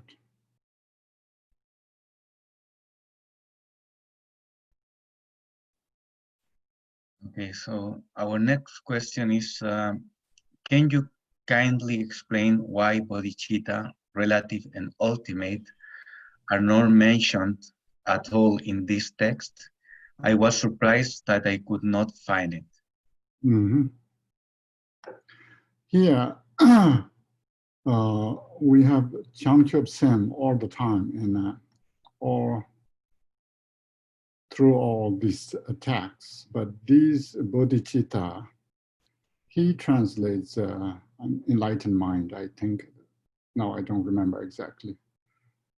But in the Tibetan bodhicitta, bodhicitta is Sanskrit, yeah? The Tibetan is Changchub Sem. He translates enlightened mind. That is a kind of literal meaning, is close. Changchub means bodhi that awaken, or maybe he used awakened mind, but either way, enlightened mind or awakened mind, both are used in English. And Tibetan Changchub Sem is occurred many times in these texts. However, it's different bodhicitta here. Here we don't have ultimate or the conventional bodhicitta or the application, or what we call aspiration and application bodhicitta are not mentioned here, because this is a particular Dzogchen Nyingtik teaching, which we saw the will conduct meditation, will meditation conduct results are beyond kind of conceptual mind. And therefore, the aspiration bodhicitta is you have conceptually thinking about other beings to helping them, and you also have a motivation to attain enlightenment for the sake of other beings. That is the bodhicitta. Then your actual practice of 6 paramitas are the application bodhicitta. And then comes to ultimate and conventional and ultimate. Conventionally, we can have compassion and others, but then comes to ultimate bodhicitta, then it's a emptiness, which is free from all conceptual mind. So here is more the ultimate bodhicitta that's talking about, but also it has a Dzogchen, great perfection, heart essence of great perfection elements that even is not stays in the ultimate sense of what we normally learn, that It's free from concept, just that kind of emptiness, ultimate reality. But here is primordially pure and spontaneously present. And then we have the compassion, that outflow of compassion that pervades everything. Those in a mind nature, Rigpa nature, we talk about these three triad qualities that primordially pure, spontaneously present, and the great compassion which pervade all beings. And you can practice bodhicitta, of course, you can practice all, but comes to meditation, then it's anything, your good motivation or bad motivation are not count as a genuine, authentic, sort of natural, binded meditation. So therefore, it's we don't have we don't see conventional bodhicitta here.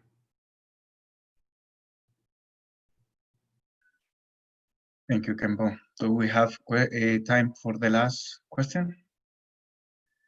Okay, so this question is, there are teachings that talk about thoughts being like wood that are burned up by the recognitions of mind's nature. If you can rest in the nature of mind as thoughts arise, abide, and cease, is this like burning up thoughts? And how does that relate to the Dzogchen view? Can you repeat again the beginning? The thoughts are like woods. Well, like wood that are burned up by fire. Yeah. Yeah. Here, that is a particular Madhyamaka, Nagarjuna, and Chandakirtis. And commonly, we use that that analogy to say, in the end, that all conceptual thoughts or the dualistic structure of the samsaric thing or thoughts are like wood, which will, if you rub each other, then it produce fire, the conventional level, produce sort of automatic level of wisdom. That fire is coming from the wood itself, but then it would, that fire will burn the woods. Similarly, in our analytical wisdom that somehow diminish or destroy or destroy our conceptual thoughts, and in the end also the fire and wood both kind of ends in a Madhyamaka way of thinking that when you become enlightened, there is no nothing sort of left after that. So even not only the thoughts will burn, but it's also the fire itself will extinguish. So that's Chandakirti way of thinking. When our mind ceases, then enlightenment being there or become. But here it's a little bit different. The thoughts are not really negative things to burn. Thoughts are, as Dzogchen often use metaphors, something like when you write a letter on a surface of water, it disappears in a moment after you wrote that letter. And then also we have that snake. If you make a knot on snake, then snakes itself can entangle or untie the knot by itself. So it's a thought. Antidote of thought is also thought. So it's not really thought, it's something else to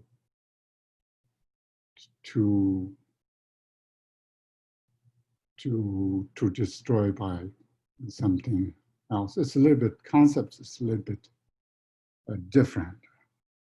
And early this morning, it's mentioned that everything is nothing but just wisdom, or just Buddha nature, or your mind. It's not you are really accepting or negating or rejecting or discarding. It's just resting or settling in your mind. Then it's everything subside, but the subside doesn't really necessarily mean disappear. First exists, then doesn't exist. That kind of two-stage of thinking. It's just while it's appearing, there's no appearance exists. So that's just the main point of Longchen Rabjam writing in Chö Ying Dzöd. I think last year we have that everything seems to arise. Yeah. Everything seems to appear. Everything seems to work perfectly. Everything look like has its own function. But he's saying, while you are seeing or whatever you thinking about that, at that moment, it has no essence or no own property. It's like dream. While you are dreaming, you would see in the dream images that you can interact with things. Maybe you can get use tools or anything that while you are dreaming, whatever your activity occur in a dream is not occurring at all. It's never occur. But then it doesn't necessarily mean it doesn't appear to you in a dream. So that this is the message of appearing to you or you can see doesn't necessarily mean there is something. Of course, then we can have just dropping emotions and thoughts that hurt us, but that doesn't necessarily mean disturbing emotions are there. And then tantras treat these 5 poisons are the taketas.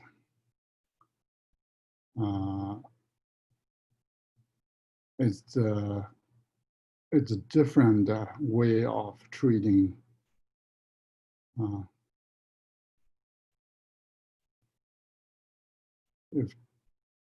different way of looking at a different angle to see what there is different angle to look at these phenomena. So that's why it's a Dzogchen way of treating either disturbing emotion or samsara nirvana things is a little bit different than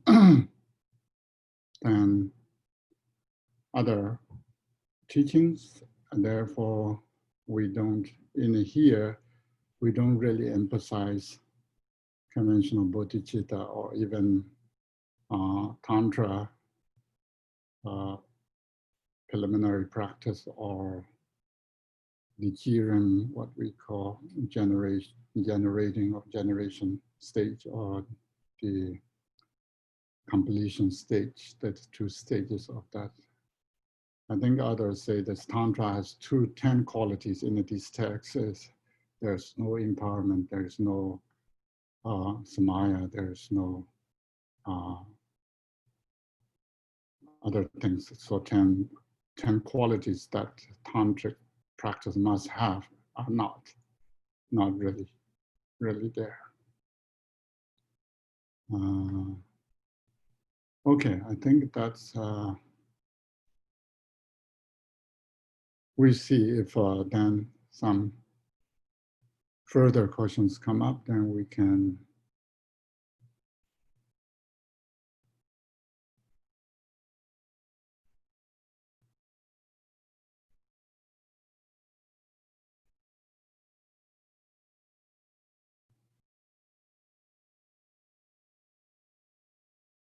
here we are. Do I need to answer these questions in the chat?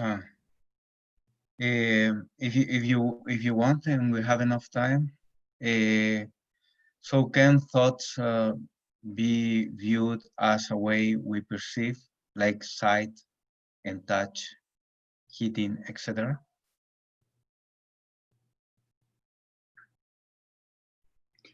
It's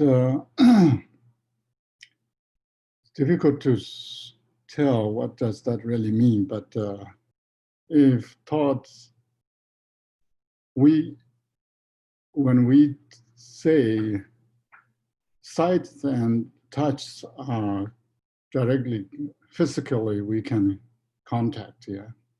Thoughts that we cannot contact by our physical senses. But however, thoughts are the objects of our mental concept. And in that sense, thoughts treat as an object. We can treat thought as an object and thoughts as a thing. But we cannot treat thought as a physical thing. It's just a mental thing. In a conventional level, thoughts exist. Yes, we say thoughts exist.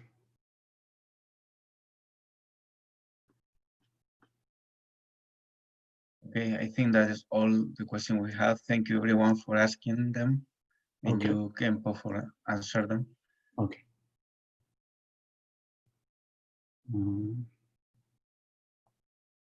So here we want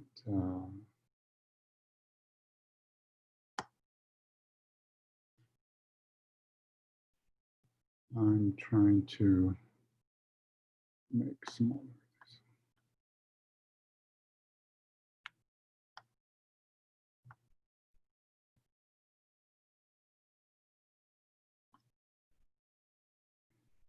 Okay. So here, now we are on page 101, yes? Okay. Here it says, you have touched on the point of resolution in the sense there is no coming or going. Everything's an infinite expanse, the pure realm of Samadhi. You have reached the sublime place of Dharmakaya.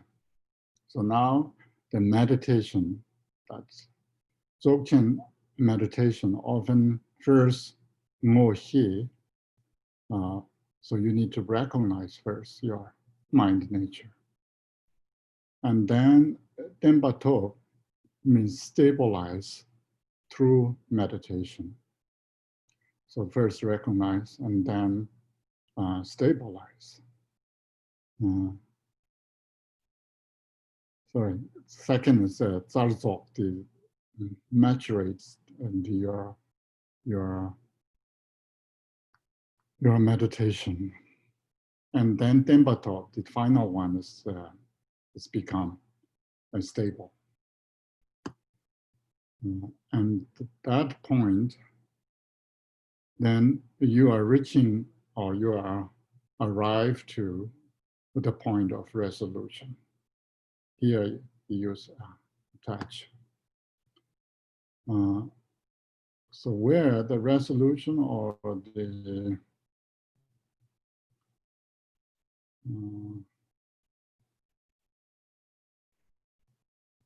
Tibetan doesn't really have resolution, but it's say arrive to the final point, which doesn't have all of that sense. But there's no coming and going at this point, which means your mental activities are movements that cease. You're conceptually not thinking, but doesn't necessarily mean your own mind nature, luminous innate nature stopped. It's not stopped. It's continuing. And there, everything is infinite expanse. So everything's become this English infinite expanse is English word. It's I think also difficult to see what does that really mean here. Tibetan, we have long. So long people translate as expanse. And then we have Jam here. I think infinite expanse he translate here. Sometimes long translate as space expanse. It's difficult to translate in English. The really mean is your mind nature, the empty, primordially pure mind nature, which is the pure realm of samatha doctrine. So that is the Gundu Sangpo, the pure realm. And so now here, then you or anyone have reached the sublime place of Dharmakaya. So these Dharmakaya and infinite expanse or pure realm, these all are just same meaning, and it's not talking about anything else, just your own mind nature, which is never separated from you, and it's always present in the moment. And then if awareness in the moment does not stray from the ground of being, familiarization with that expanse negates any furthering of conditioned existence. You are free of the karma and habitual patterns that perpetuate rebirth.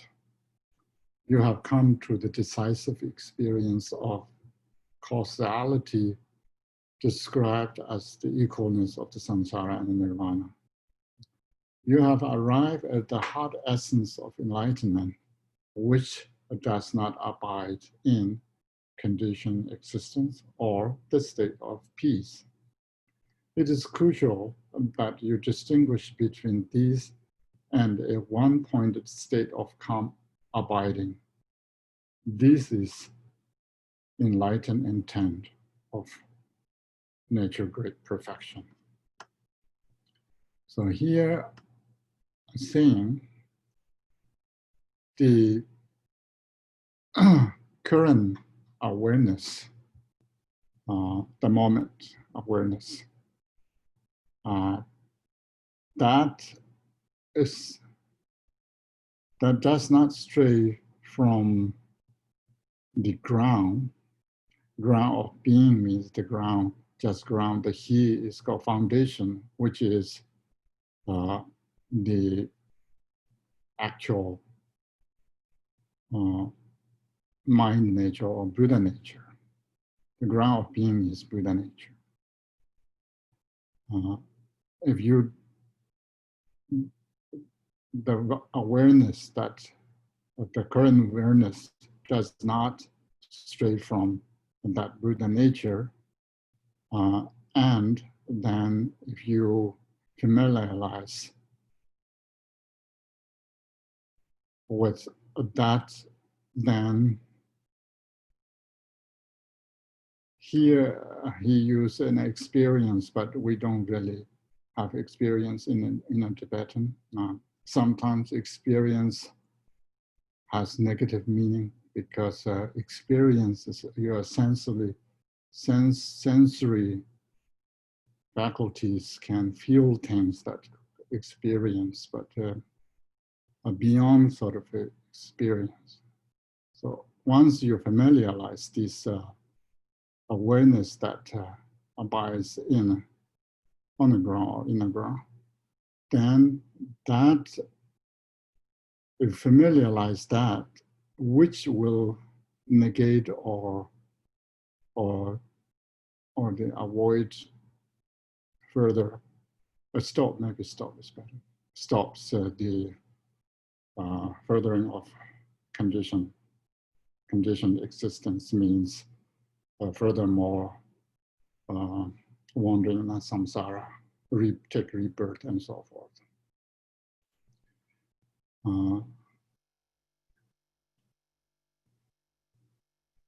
You are free of karma, so now you are beyond conceptual and conventional reality, and the karma and the habitual patterns that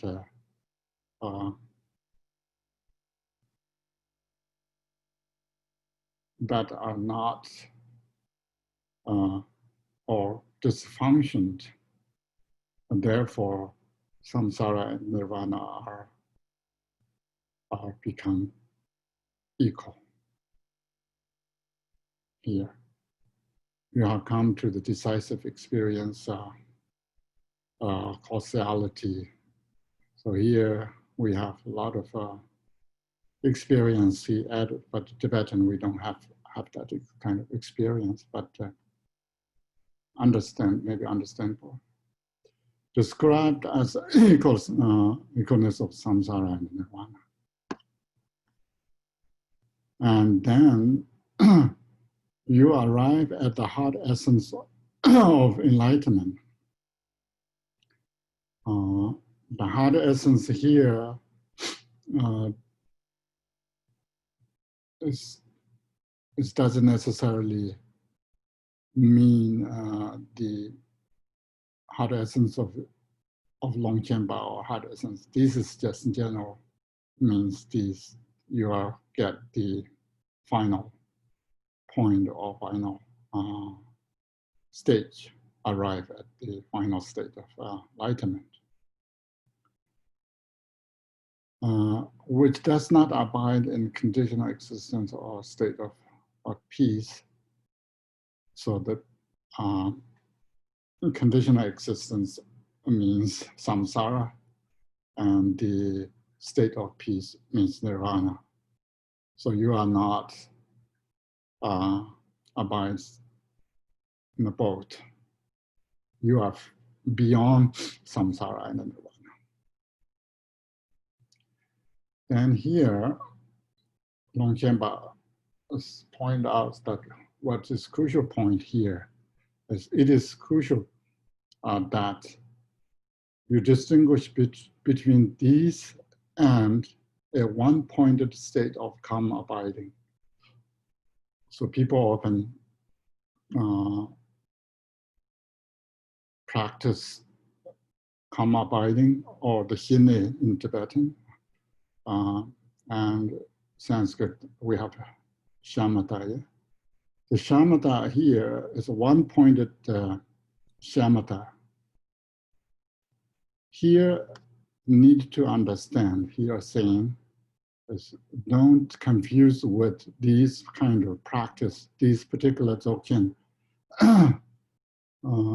recognizing your mind or looking at your mind nature is not a one-pointed shamatha or karma abiding. It's different from that. So therefore, it's crucial point to distinguish between the Dzogchen meditation and karma abiding. This is the enlightened intent of nature, great perfection. So here, the meditation is the enlightened intent or the realization of the nature, great perfection. So here, great perfection often used as a nature, great perfection. It's nature. It's not fabrication. That's why it's called nature. It's not some. What does nature mean here? Is the nature. What we say, the thoughts as a wood and the wisdom as a fire to burn. That has sort of a subject-object duality to. There's an antidote can destroy the opposite, but Dzogchen doesn't treat it that way. That's why it's nature. It's naturally kind of liberated and naturally free. The great perfection practices in nature. So enlightened, what we have question here, enlightened intent, which you can think about realization, and nature is just goes with great perfection. That great perfection is the nature practice. Then we have, if you stray from your fundamental nature, the functioning of the conceptual mind is samsara, pure and simple. It involves cause and effect. You have not come to the decisive experience. A person who makes these mistakes falls lower and lower. Therefore, the sublime secret, great perfection, does not stray from the basic space. And the expression of the dynamic energy resolved within the ground of being. Enlightened intent abides as an unwavering state of equalness. Here it's saying this is the enlightened intent of nature great perfection, which early says that when you recognize and you if your practice is stable, then it settles in your mind nature or Buddha nature. That is not the same as karma abiding, what commonly we use. Here is saying if you stray from that fundamental nature or the primordial ground or the Buddha nature, then the function of the conceptual mind is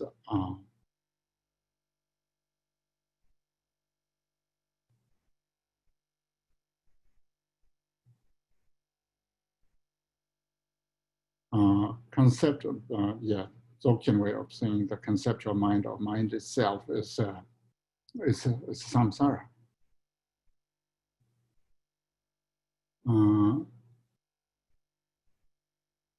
It involves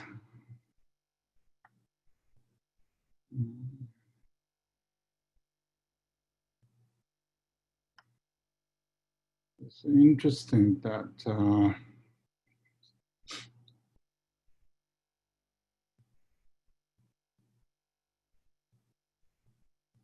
since in Tibetan we don't have pure and simple, I don't know what is involving here.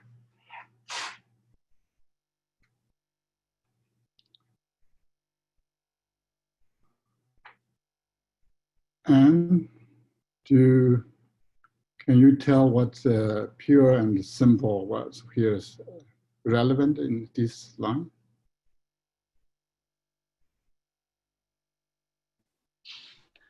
I will try, Khenpo. Let me look at it again. Okay.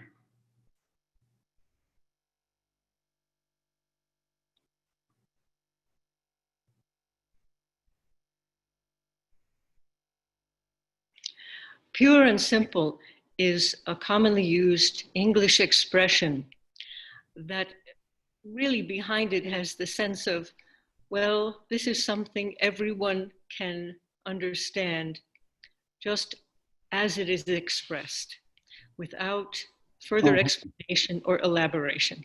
Oh, okay. Maybe that's. Does that make sense? Yes, yes.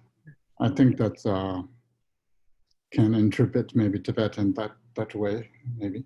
Yeah. Okay. Is that okay? Thank you. And then it involves cause and effect here. You have not come to the decisive experience. I don't really like too much experiences up here somehow.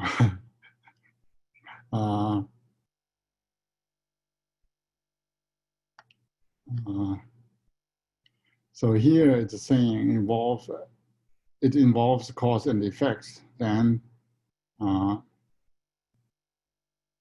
you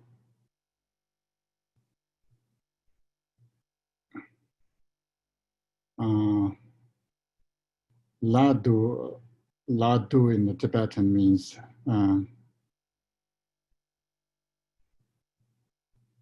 realize or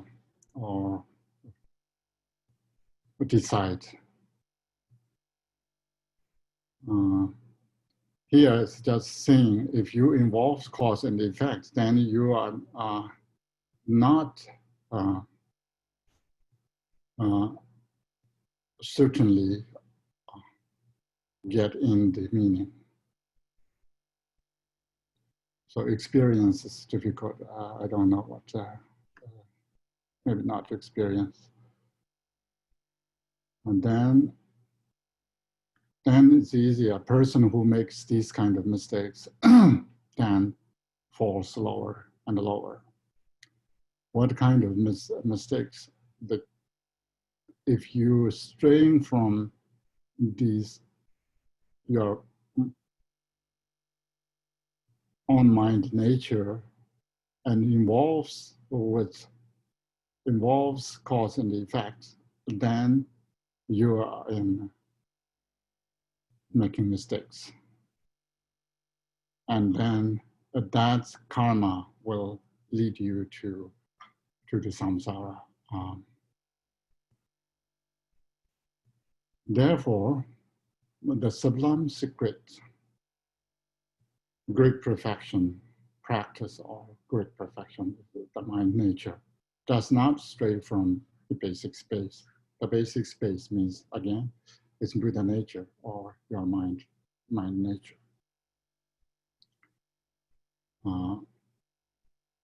And the expression of dynamic energy resolved within the ground of being. The dynamic energy here is used in a Dzogchen term. In Tibetan we call Zao, which is our Buddha nature has this potential quality that could arise trikayas. When once it arises, then sentient beings could misunderstood as an object to take kind of an object and subject-object reality thing, and then it become more and more involved with these activities and become 5 poisons arise. So which in Gundu Songpo Molam, we often read that there's a single ground yet to path and to orations, yeah. Resolve within the ground being. Enlightened intent abide as an unwavering state of equalness. So that's the enlightened, or the realization abides an unwavering state of equalness. Within this context, there is no cause and effect, no concerned effort. Will, for example, cannot be cultivated in the meditation, although the mode of cessation is described as being neither center nor limit.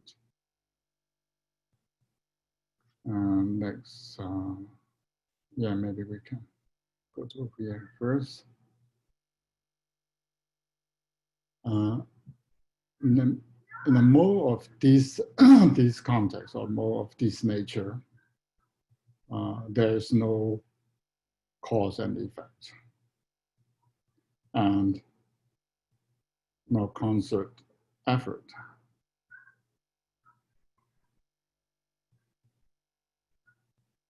And then it's in a Dzogchen, we say you cannot, or will cannot be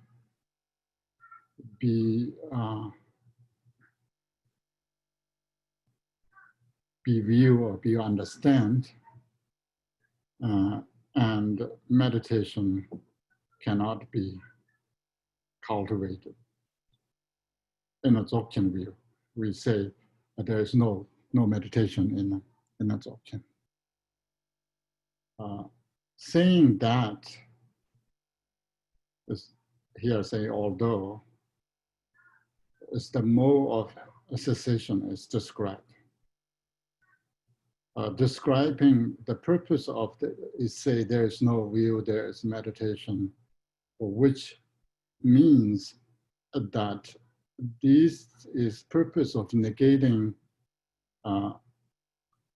the here called center or limit, but really means conceptual elaborations.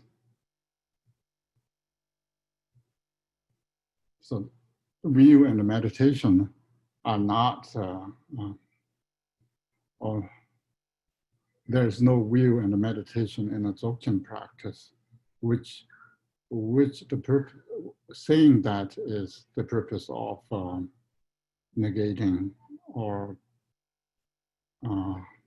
yeah, maybe negating the conceptual proliferations.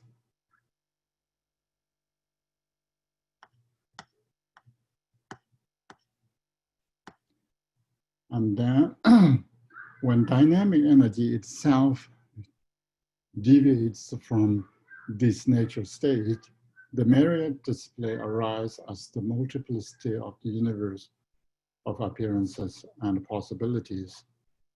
So never say categorically there is no cause and effect. So here Longchen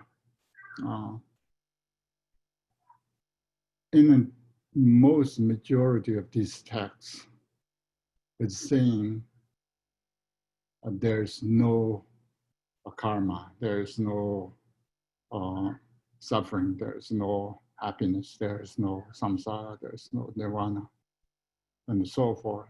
That is the purpose of meditation and view. However, people sometimes misunderstood that if Dzogchen practice such as the basic space of phenomena says that there is no karma and there is no samsara and nirvana. So therefore,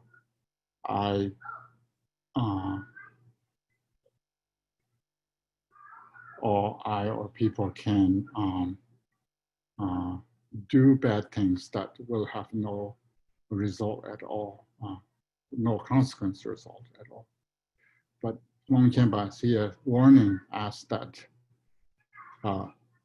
here say there's so never say categorically there's no cause and effect. So people should not say that there is no cause and effect, no karma. If no karma, then why we need to do practice, or why need to practice to try to achieve enlightenment. So therefore, the karma is play major role in the Buddhist world, and that is important. But however, this majority of these texts is mentioning that there's no will, there's no meditation, there's no fruition, there's no conduct. So it's everything, there's no Buddha, there's no sentient beings, and so forth. Saying that anything we have that kind of concept of or ideation of the anything that we think, this is table, this is chair, this is car, this is house, this is backyard, and so forth. Those are just a concept.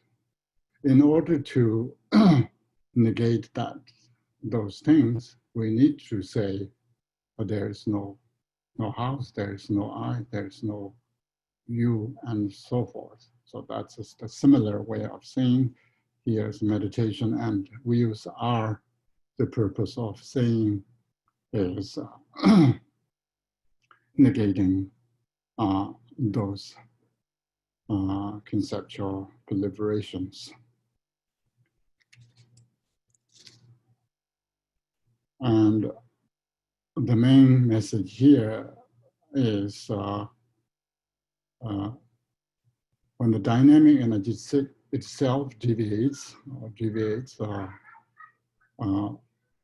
rise from this nature state, then myriad play or display or magical illusions arise in the multiplicity as a universe of appearances and possibilities. So everything can arise from that myriad display or magical display of our mind nature. It's not necessarily particular things can arise, particular things cannot be arise. It's not, there is no limit. It can arise, anything.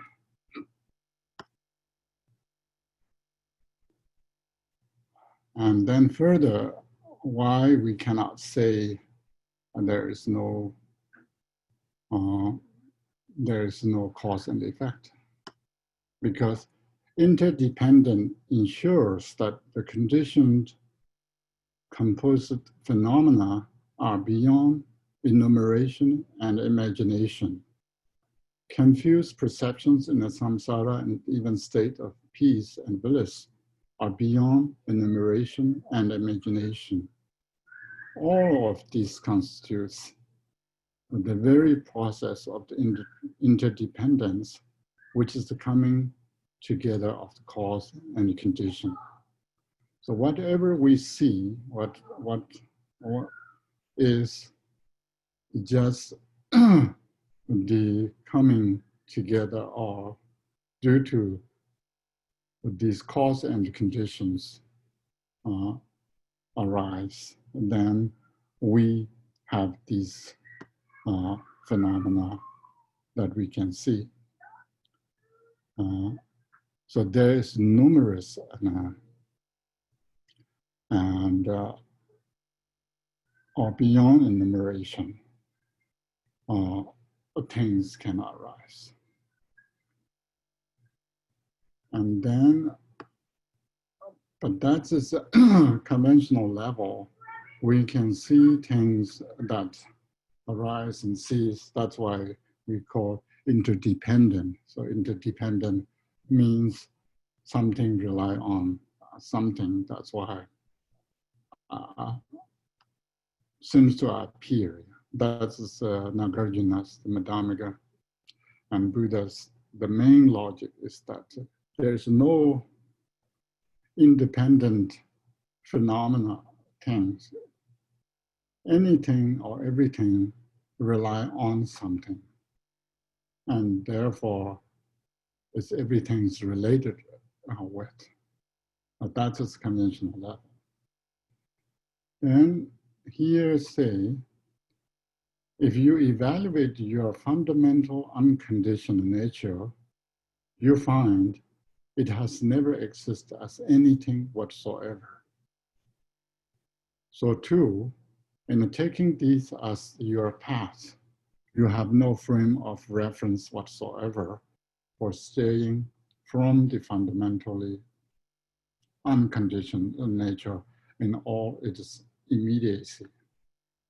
Rather, you appropriate it's within the context of enlightened intent. Having reached the ultimate state in immediacy of your fundamentally unconditioned nature, you are not sullied by anything at all.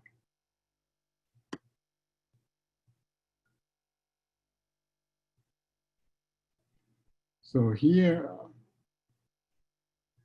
the conventional level, we can say interdependence. Based on the interdependence, there is cause and conditions. Then there is results and beyond enumeration and multiplicity that occur. But once you evaluate your fundamental unconditioned nature or the your mind nature or the Buddha nature, you find it has never existed anything whatsoever. So you would not find anything. If you find something, it means that is ultimately exist, which never found. That is the ultimate level. So that if that is the ultimate level, we cannot find any existent things.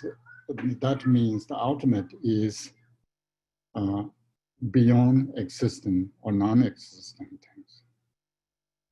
So that's the case, that is the view we should understand or we should realize. And then, so too, in taking these as your path, so path means meditation or conduct. So based on this ultimate reality, you need to meditate accordingly with the ultimate reality rather than the conventional level of rising and fall, coming and going, these kind of extremes. You have no frame of a reference whatsoever.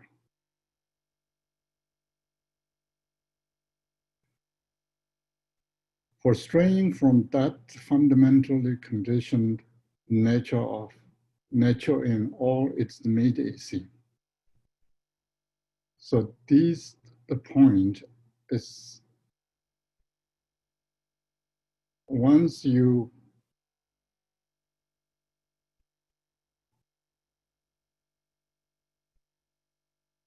straying from that fundamental unconditional unconditioned nature in all its immediacy. So everything is in immediacy. It means you are in a right on that nature. Rather, you appropriate is within the context of intent or enlightened intent or a realization. Having reached the ultimate state in the immediacy of your fundamentally unconditioned nature, you are not solid by anything at all. It's here, I think in English we have kind of the more interpretation rather than sort of direct translation. In Tibet, we have only 4 lines, and English takes this much to explain. But meanings should be somehow we need to understood that meaning should be here. And then we have afflictive emotions, karma, and habitual patterns have no support.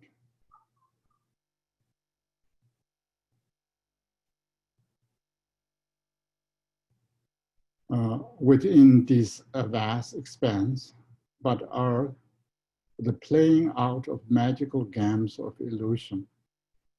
So in a fundamental reality, or our mind nature itself, the ground, vast expanse, but there is no afflictive emotion or karma or habitual patterns. Habitual patterns has no support, means they cannot exist in this vast expanse. However,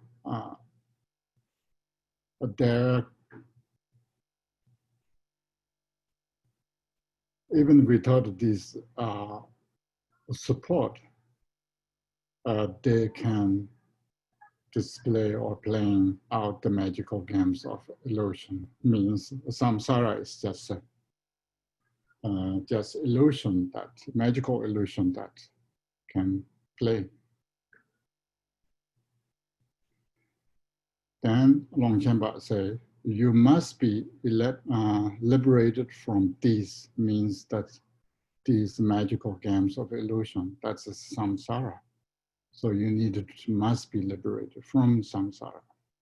So please come to a decisive experience of causality.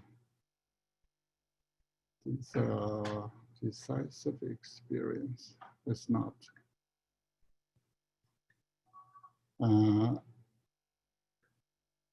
Please means that you need to decide, or you need to stop thinking, or stop involving the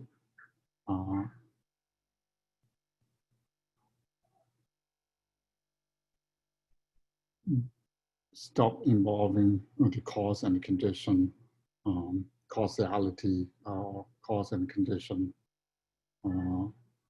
things, or causality things. As means of doing so, there's nothing superior to this approach. If you can do that, then there is no practice that superior to this approach or this practice, means Dzogchen practice. Therefore, it's crucial.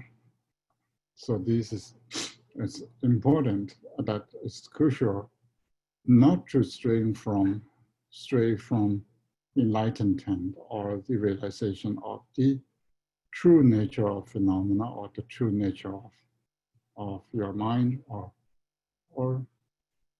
the true Buddha nature. This is the expense of my profound and heartfelt advice. So here Longchen really gives the advice that what we should do. So the teachings that, many general teachings, we don't see this kind of direct advice that not directly through. So here in the Chö Ying Dzöd and other Longchenpa's writings, more direct advice that we can take on. This is the expense of my profound and heartfelt advice.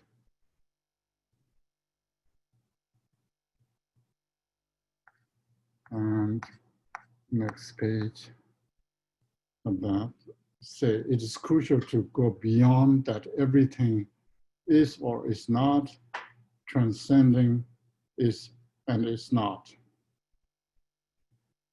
So anything that you can describe or label or conceptualize are not nature. If that's not nature, means that's not your mind nature, that's not with the nature. And nature should not have names or labels and titles or signs. Therefore, it is crucial to go beyond what everything is or is not, or transcending is and is not. This is the 10th section of Precious Treasury of the Basic Space of Phenomena, demonstrating that enlightened intent does not deviate from the true nature of phenomena. So I think realization works well here. Demonstrates that the realization does not deviate from the true nature of mind. Once you have realization, means you are realizing your mind on your own mind nature, and which is realized by your own mind nature.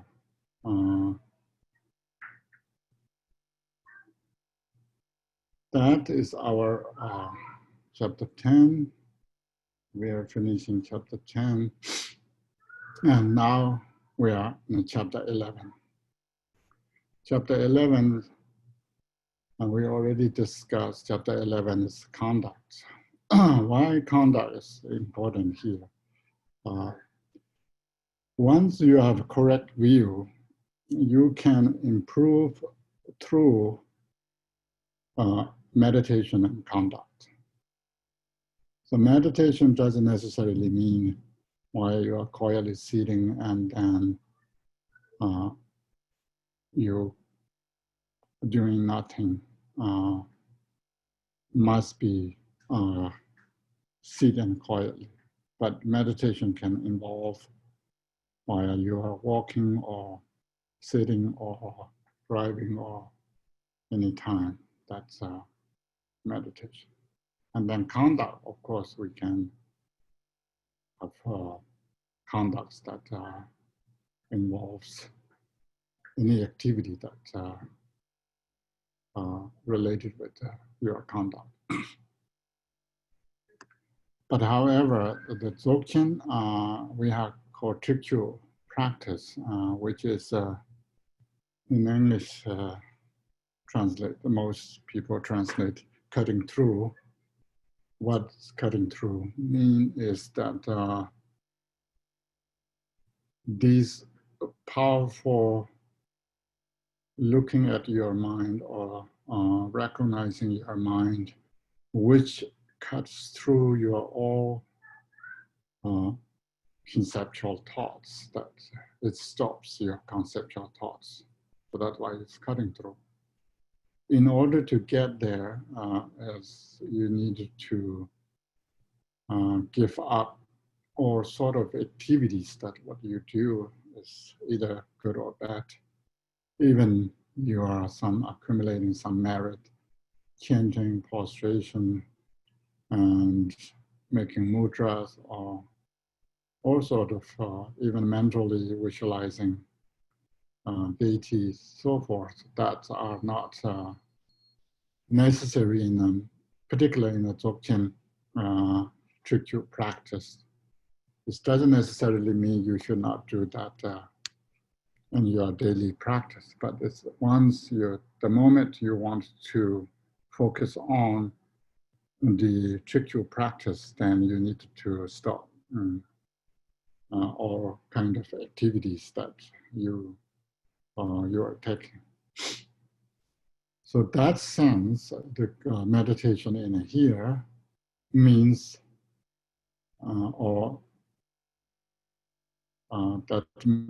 that kind of meditation comes only when you stop doing anything, everything, and then rest the conduct. Within the oneness of everything as a working mind equal to space, dualistic perception draws you into confusion. Conditioned existence and causality, sensory appearances based on confusion are illusory and have no true support.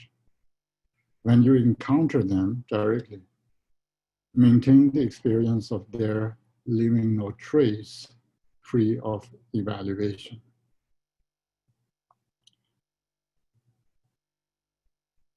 So there is only single oneness or singleness, bodhicitta, awakening mind. Yeah, here he used awakening mind. That's Shangchup Sen bodhicitta. Now, this bodhicitta means you're with the nature. You're on mind nature. Doesn't mean it's the conventional level of what we can generate the bodhicitta or the aroused bodhicitta. That is not here talking about. So these awakening mind or the enlightened mind is equal to the space. So it's pervasive. And this is the oneness that pervades everything. However, when people perceive or treat as something, then it becomes dualistic perception, draws you into the confusion. The confusion takes place when you think or see or look at these as a dualistic things, then you are in a confusion. And that conditioned existence and causality that leads to these samsaric things.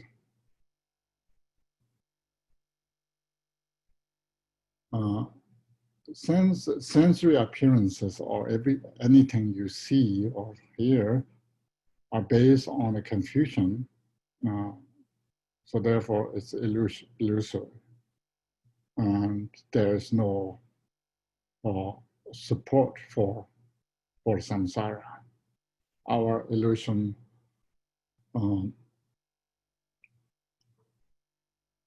thoughts or samsaric things has no base. It's like dream. When you encounter them directly, maintain that experience of their leaving no trace, free of evaluation. So here is Dzogchen way of saying that whatever you see, whatever appears to you, has no base or support, not really exist. It's encounter with them or directly or then if you have a solid foundation of practice, then it's become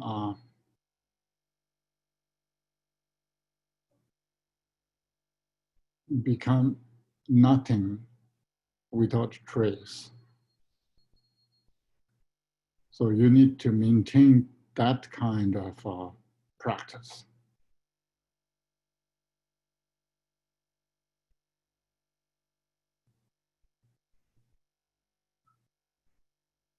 When something unwanted falls into your lap, you have negative reaction, such as anger, dislike, envy, upset, irritation, anxiety, depression, mental anguish, or fear of death and rebirth.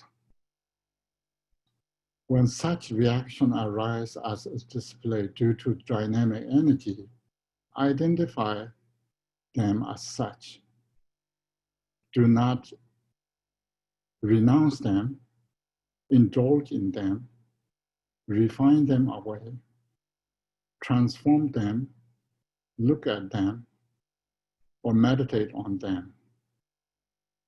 Means all should not engage with or do any of those. Rather rest spontaneously in a single, naturally settled state of evenness, free of proliferation and resolution of conceptual frameworks.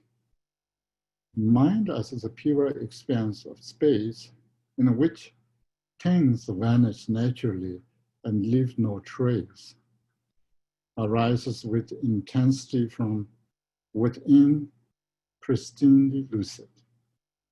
So here it's very important that how to engage when we know that even we understand that all samsaric things are just magical display or illusion. It doesn't exist, but still doesn't necessarily mean it will, they will appear to you or you will encounter or see them.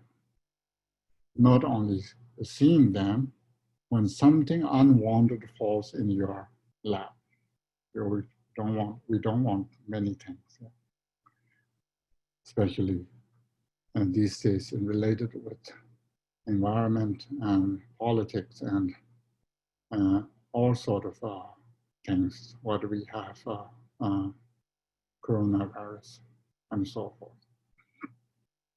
So once these unwanted things fall into our lap, then we have, of course,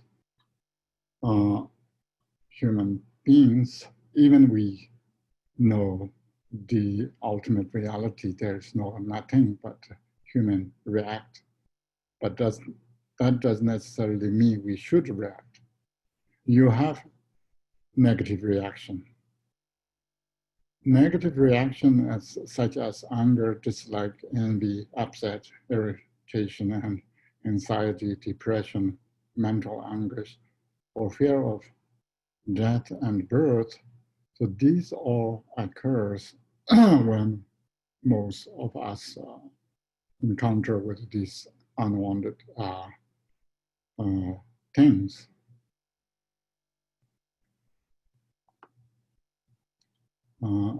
So here, Longchenpa's advice is seeing when we encounter with those, and if rise those things, even before rise those anger and dislike and envy, upset, irritation, anxiety, depression, those, when such reaction arise,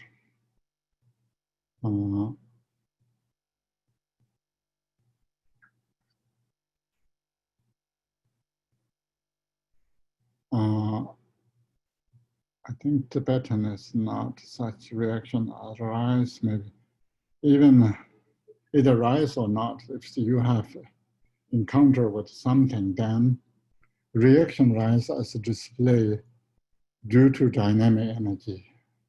Here is saying that this is important, this display due to the dynamic energy is the dynamic energy, what we have as the potential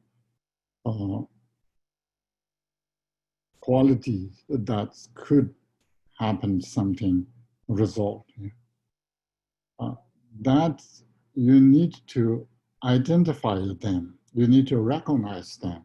And then it's the same thing in the Four Noble Truths. Buddha say, you need to recognize suffering. And then you need to get rid of the cause of suffering. You just cannot get rid of suffering without get rid of cause of suffering.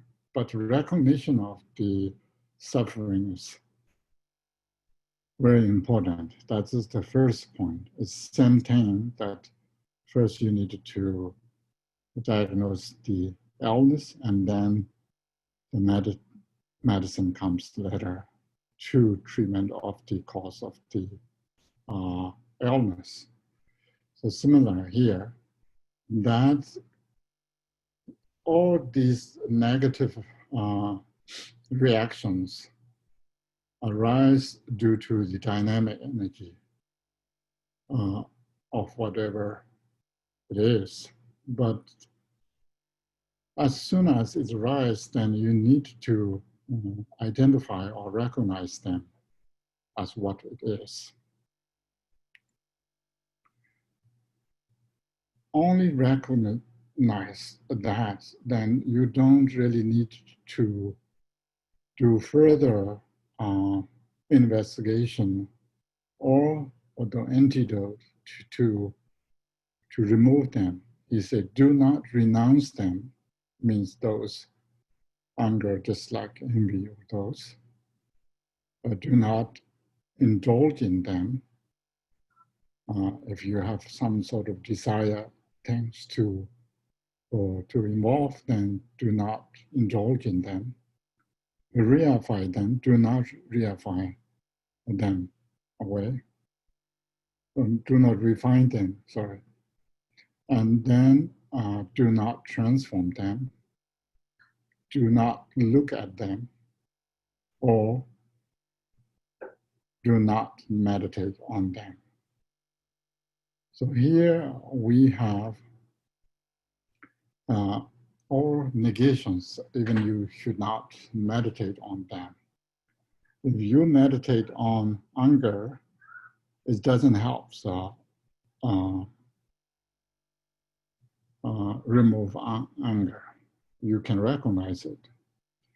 It's Dzogchen teaching is a little bit different from our sutras. In the sutras, we have the patient is antidote for anger, and so forth. So we have.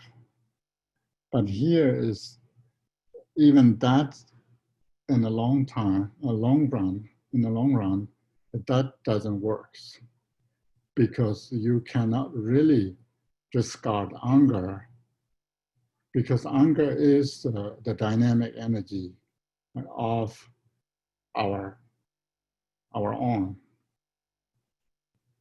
But there is method to subside or the naturally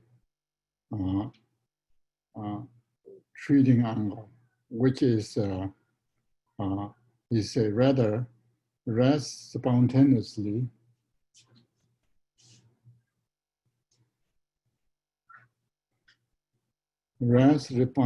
spontaneously in a single naturally settled state of evenness, free of proliferation and resolution of conceptual framework. So this is the main practice about how we can treat these negative reactions that arise in our mind. Then we can treat them not through meditation or analyze or transforming or refine or indulging, not that way. That involves conceptual mind. Conceptual mind produce further conceptual mind to sort of proliferate the conceptual thinking. We need to stop conceptual thinking in order to pacify or subside these negative reactions. So rather rest spontaneously in a single, the rest you need to settle in the meditation that focus on in a single mind, which is naturally settled state of evenness that is equal, and which is free from proliferation and resolution of a conceptual framework. There is no thinkings are involving in this particular meditation. That resolve all these negative reactions.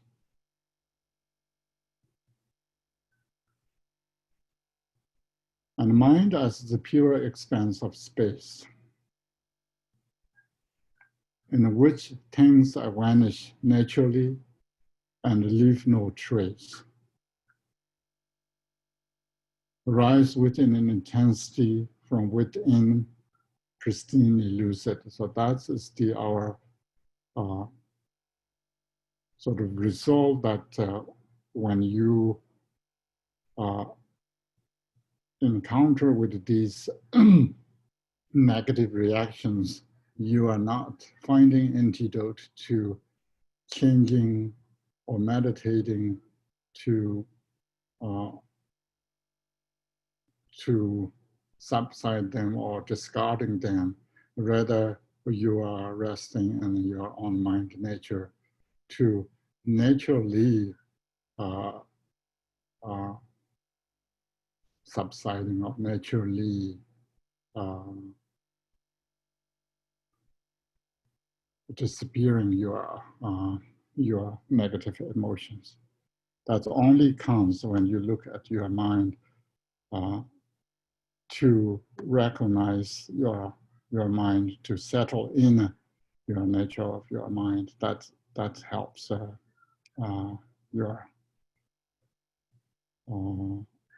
your realization.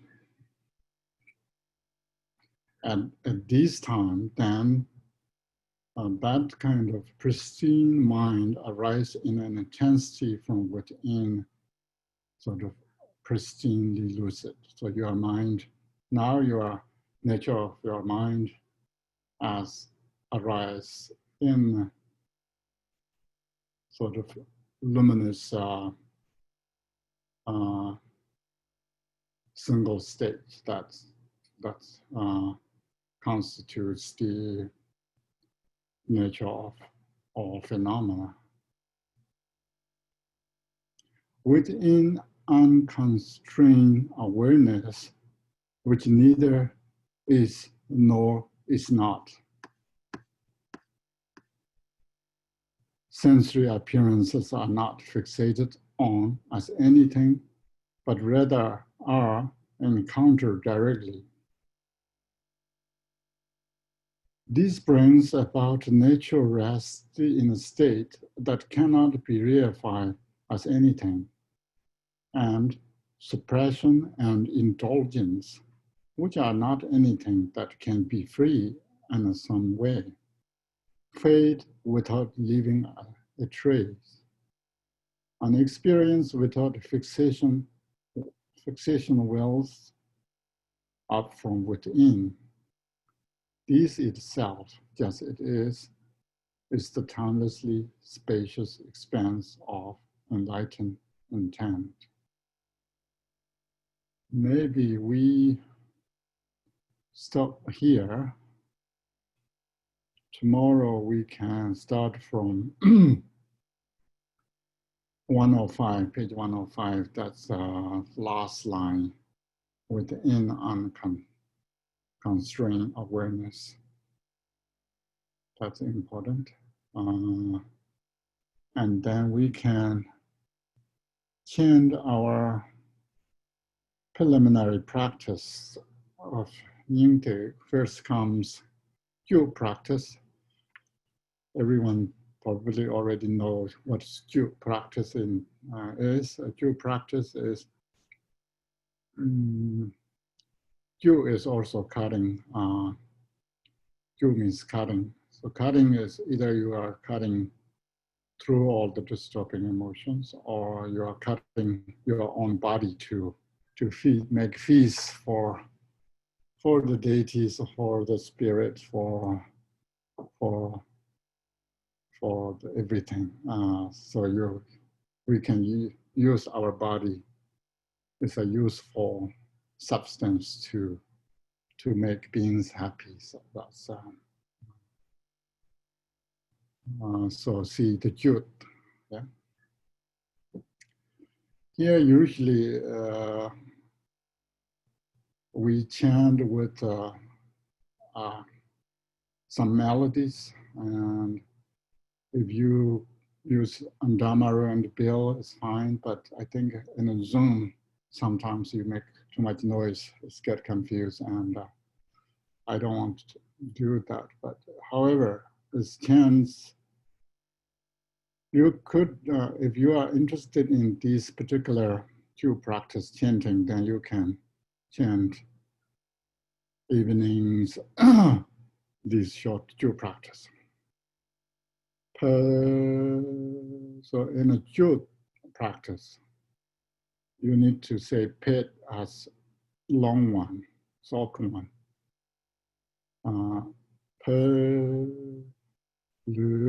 Longchen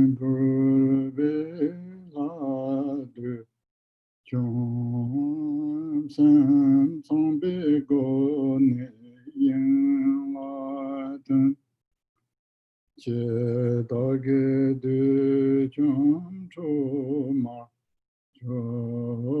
Ying Dzöd So Khenpo Yeshi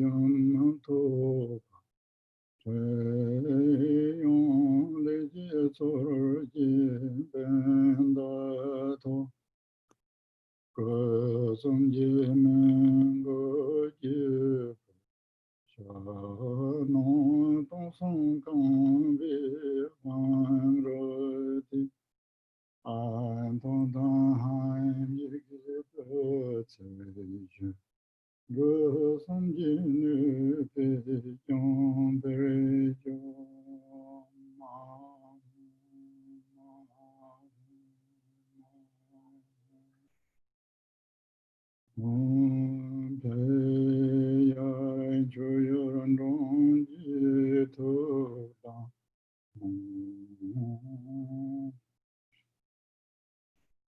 Maybe can read English first, it's fine. Pet. By abandoning all attachment to this body held so dear, the demonic forces of seduction through desire are destroyed. My consciousness shoots out through the aperture of Brahma into all-pervading space, uniting Rigpa with space, destroys the demonic force of death and transforms into Troma. In her right hand, the hooked knife that symbolizes destruction of the demonic force of conflicting emotions, slicing the top off my corpse's skull, she destroys the demonic force of the aggregates of ego. Her left hand holds the skull cup to carry out her activity, places it on the fireplace of 3 human heads representing the 3 kayas. Inside it is the corpse, now an offering as vast as 1 billion worlds, melted into nectar by an awe stroke and hum, purified, multiplied, and transformed through the power of Om Ahum. Om Ahum, Ahum, Om Ahum, Om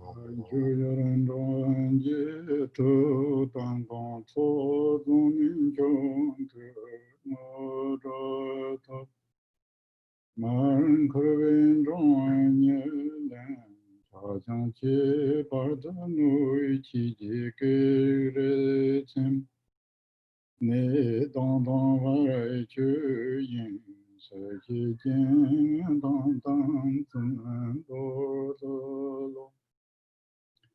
Ta ren chu ya dan chu yor ma xin zo ba jian bo ma chu a.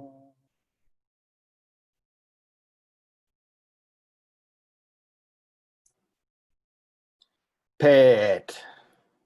The guests above, the root and lineage lamas and yidams, by my offering are pleased, whereby merit and wisdom are accumulated, and ordinary and supreme cities attained.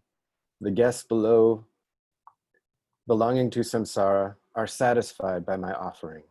Karmic debts are repaid, in particular by satisfying malicious and negative forces. All illnesses, destructive influences, and obstacles are pacified, dissolving into all-pervading space. Harmful circumstances and clinging to self are exploded. Harmful circumstances, finally, excuse me, why not say it again? Harmful circumstances and clinging to self are exploded. Finally, offer and guests all dissolve into the nature of Dzogpa Chenpo, the great simplicity. Ah.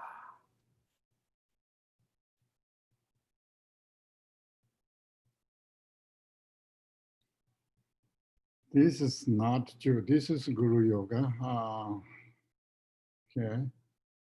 Imaho Romo Zundaba Taba Ramjan Gopa Ratso Sando Pari Tani Shadu Dorje Nanjo Charji Jani Karsara Tredun Chamni Turta Jenzwan Nangares Jiburu Biman Bumda Ninde Chamni Kundu Savi Lamat Yilmin Sochi Dorje Turbe Karman Donden Shuni Chazoi Puga Ju Sabra Dumas Charje Chani Jarpo Veda Chaye Dorje Yombe Tumam Olanda Ben Bimi Yenshus Chinkung Yona Dedon Yim Choma Bebe Turje Karanza Sana Jazere Tele Wopon Yona Isho Chinkuru Matrawan Zebe Trube Jimbon Yisho Zanga Tang Javo Pendra Renzin Yidam Kandro Chudon Tamchen Trenda De Sardon Yani Jimbo Nanda.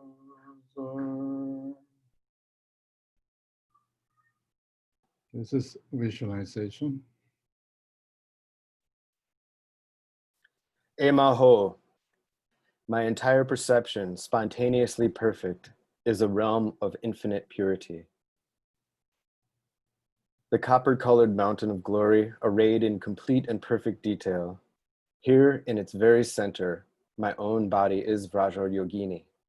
With one face and two hands, brilliant red and holding hooked knife and skull, my 2 feet gracefully poised, my 3 eyes gazing into the sky, above my head on a blossoming 100,000 petaled lotus, sun and moon disk seat, inseparable from my own root master, embodiment of all sources of refuge, appears Guru Rinpoche in the supreme Nirmanakaya form of the lake-born Vajra.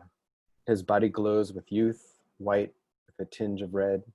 He wears a gown, monastic shawl, cloak and robe, with one face, 2 hands, and seated in royal pose. In his right hand, he holds the Vajra. In his left, a skull cup containing the vase of immortality. On his head, he wears a 5-petaled lotus hat. Cradled in his left arm, he holds the supreme consort of bliss and emptiness.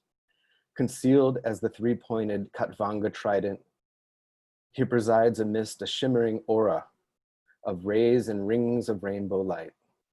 All around him, enveloped in a beautiful lattice of white, blue, yellow, red, and green light, are King Trisong Detsen and 25 disciples, the Pandits, Siddhas, and Vidyadharas of India and Tibet, Yidam deities, Dakinis, and Dharmapalas, and protectors who keep the Samaya, all gathered like billowing clouds, visualized, vivid, and distinct in the great equality of clarity and emptiness.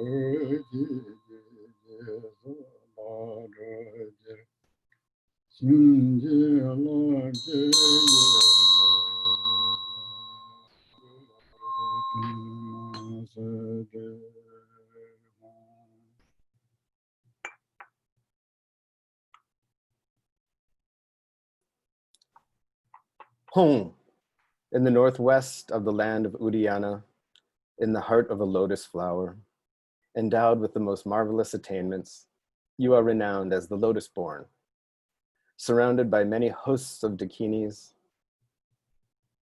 Following in your footsteps, I pray to you, come, inspire me with your blessing. Guru Pema Siddhi Hong.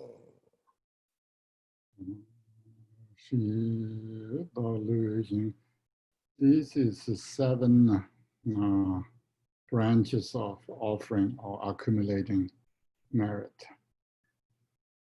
Delusion ge number durbe chanza usang yi do dingzi to nonsin chube chajan gozum merge denang kun. Can you need to move up a little bit? Sorry, Khenpo. There's a time if you move away from the microphone, I can't hear you. So I'll move now. Yeah. Yeah, yes. Mosham yi zhur dingzi into nonsi incho be chajam gozom mergi lenam kun wosara chuku nyangde icha tenba nije deba ye ketso kun la ye rang Urgyen Rinpoche Teksom Chungkor Gorwar Shisin Korwa Matong Wanyang Menda Shukso Tusum Zabe Getza Gen Shoncho Chenpo Jero.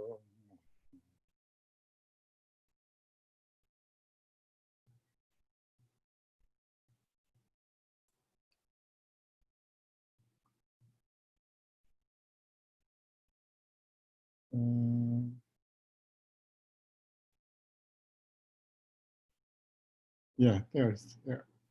That's Kri. As many times as there are atoms in the universe, I multiply my body and offer you prostrations. With both real offerings and those created in the mind through the power of samadhi, I offer the entire universe in one vast gesture of offering. All the harmful actions of my body, speech, and mind, I confess and purify in the luminosity of Dharmakaya. Whether they be relative or absolute, I rejoice in all positive virtuous actions, according to the receptivity and needs of different beings. I implore you to turn the wheel of Dharma of the 3 yanas, till samsara is completely empty and all beings liberated. Do not pass into nirvana, but remain here among us, I pray. All the merit and positive actions of past, present, and future, I dedicate so that all beings may attain supreme enlightenment. Yitsun Guru Rinpoche China Sanje Tamje Tuje Shilam Dube Simjen Yongjen Gongji Gu Lutan Longchu Longchen Rabjam Toba Me Bare Jilam Bondene Changcho Matava Jidu Lingyin Tomen Gu Jechun Khenpo Pinjon Chen.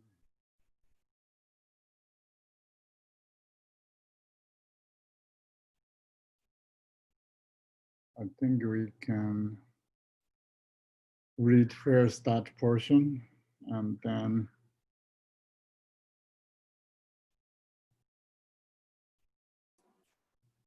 O Guru Rinpoche, precious one, you are the embodiment of the compassion and blessing of all the Buddhas, the only protector of beings, my body, my possessions, my heart and soul.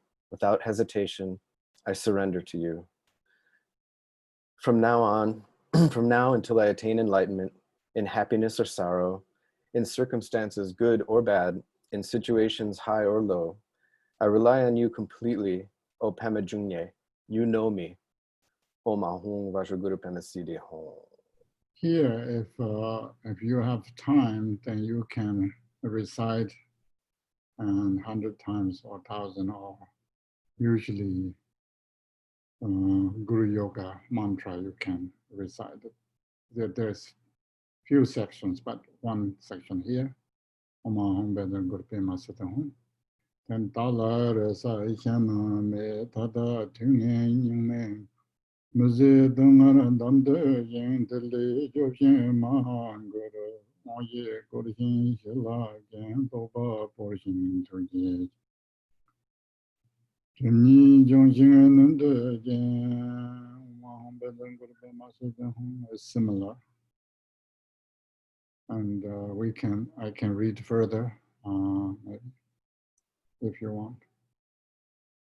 Okay, maybe. Okay, there.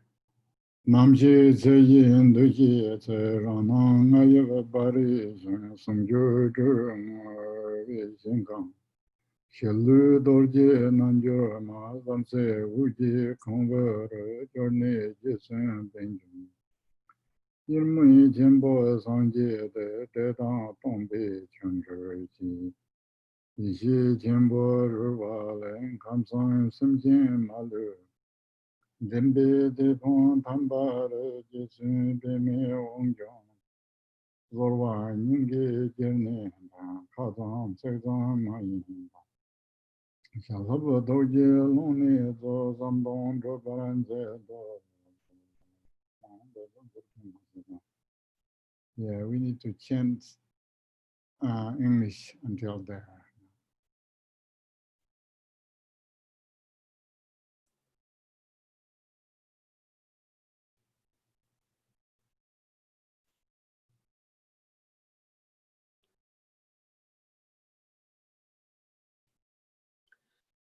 I have no one else to turn to. In these evil times, the beings of the Kilo Yuga are sinking in the swamp of intense and unbearable suffering. Free us from all this, O great Guru. Grant us the 4 empowerments, O blessed one. Direct your realization into our minds, O compassionate one. Purify our emotional and cognitive obscurations, O powerful one. O Mahung Vajraguru Pema Siddhi. When my life is at an end, with my entire perception, the heaven of Nya Yab Ling, the glorious copper-colored mountain, the Nirmanakaya pure land of indivisible appearance and emptiness, my body, Vajrayogini, is transformed into a radiant, shimmering sphere of light. And merging inseparable with Padmasambhava, I shall attain Buddhahood. Then, from the play of vast primordial wisdom, which is the miraculous manifestation of bliss and emptiness, for every single being in the 3 realms, let me appear as their true guide to lead them to liberation. Jetsun Padma, grant this, I pray. I pray to you from the bottom of my heart. It's not just words or empty mouthings. Grant your blessings from the depth of your wisdom, mind, and cause all my good aspirations to be fulfilled, I pray. Om Ahum Vajraguru Pema Siddhi. Yeah, now we are in lineage prayer.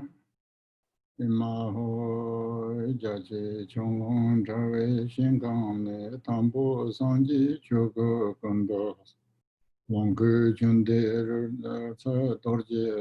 Rabjam Sorvan Debso Shila Onkoro Shire Senga Todam Chö Ying Jambara Shinye Tiku Ngolo Jana Sutra Penchen Pema Sorvan Debso Churyi Lama Dong Zambu Langi Jenji Pema Nebra Toye Zinjo Jebon Cho Tutere Jamso Datu Longchen Chö Ying Dzöd Gabam Jingme Len Sorvan Debso Tokyo Chö Dabo Shangcho Dorji Ya Chunyin Jingmi Jarvi Churvi Ngonjo Menjuro Nongkin Zan Jarvi Zipo Shenpan Thai Sorvan Debso Nelo Rong Yara Tong Hero Kaba Yeshi Dorji Urgyen Rinpoche Chö Wangpo Sha Chope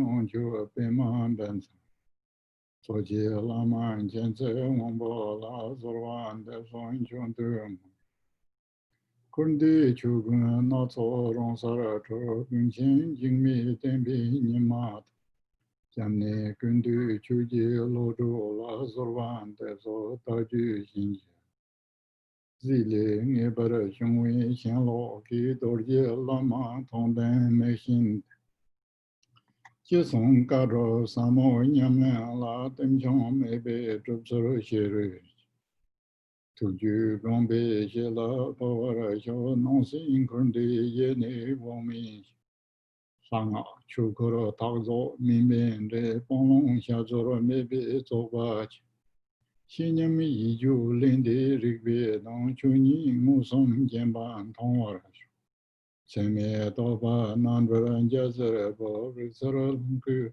Godon Tigli Nyamnon Kontan Rixara Longku Shinkam Tsela Pe Chuzi Londi Chimbora Sangji Shono Humgoro Tensi Simbara Sho Shinto Namjoro Nyawo Matsu Raglun Dami Yingsa Madra Namshi Tseyin Duye Tunghe Chiwa Vusara Gada Chuka Sha Vardu Nongcha Longchu Zokro Trekchö Toga Lamji Zarzo Ne Mapon Funju Tawurun Rovarash Longchen Vusara Tikban Choge Tse Sangji Jene Mensoro Chuku Munjurun Dome Salam Madro Namakam Sangji Chungi Lamcho Tene Rangi Drve Shinga Tang Chibara Pima Uji Podran Renzi Janso Songcho Urgyen Songchen Chuji Gadang Jive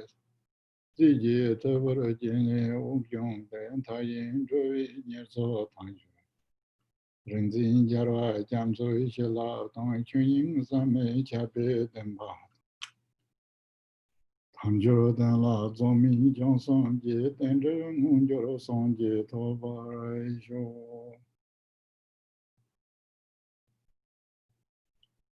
Okay, we can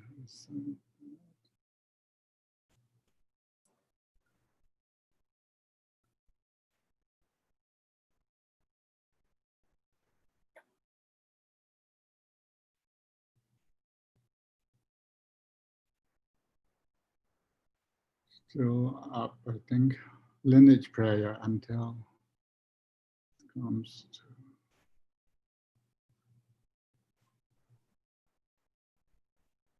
Yeah, that's. Ema ho. In the heavenly realm, free from all dimensions and extremes, is the primordial Buddha, the Dharmakaya Samantabhadra. His wisdom play, like the reflection of the moon in water, the Sambhogakaya Vajrasattva, perfect with all Buddha qualities, Nirmanakaya Garib Dorje. To you I pray, grant me your blessings and empowerment. Sri Simha, treasure of the ultimate Dharma. Manjushra Mitra, universal ruler of the 9 yanas. Janasutra, great Pandita Vimalamitra, To you I pray, show me the way to make my mind free. Padmasambhava, sole ornament of this world of ours. Your supreme heart disciples, Trisong Detsen, Varotsana, and Yeshe Soyo. Longchenpa, who revealed a vast ocean of wisdom mind treasures. Jigme Lingpa, entrusted with the space treasury of the Dakinis. To you I pray, grant me fruition and liberation.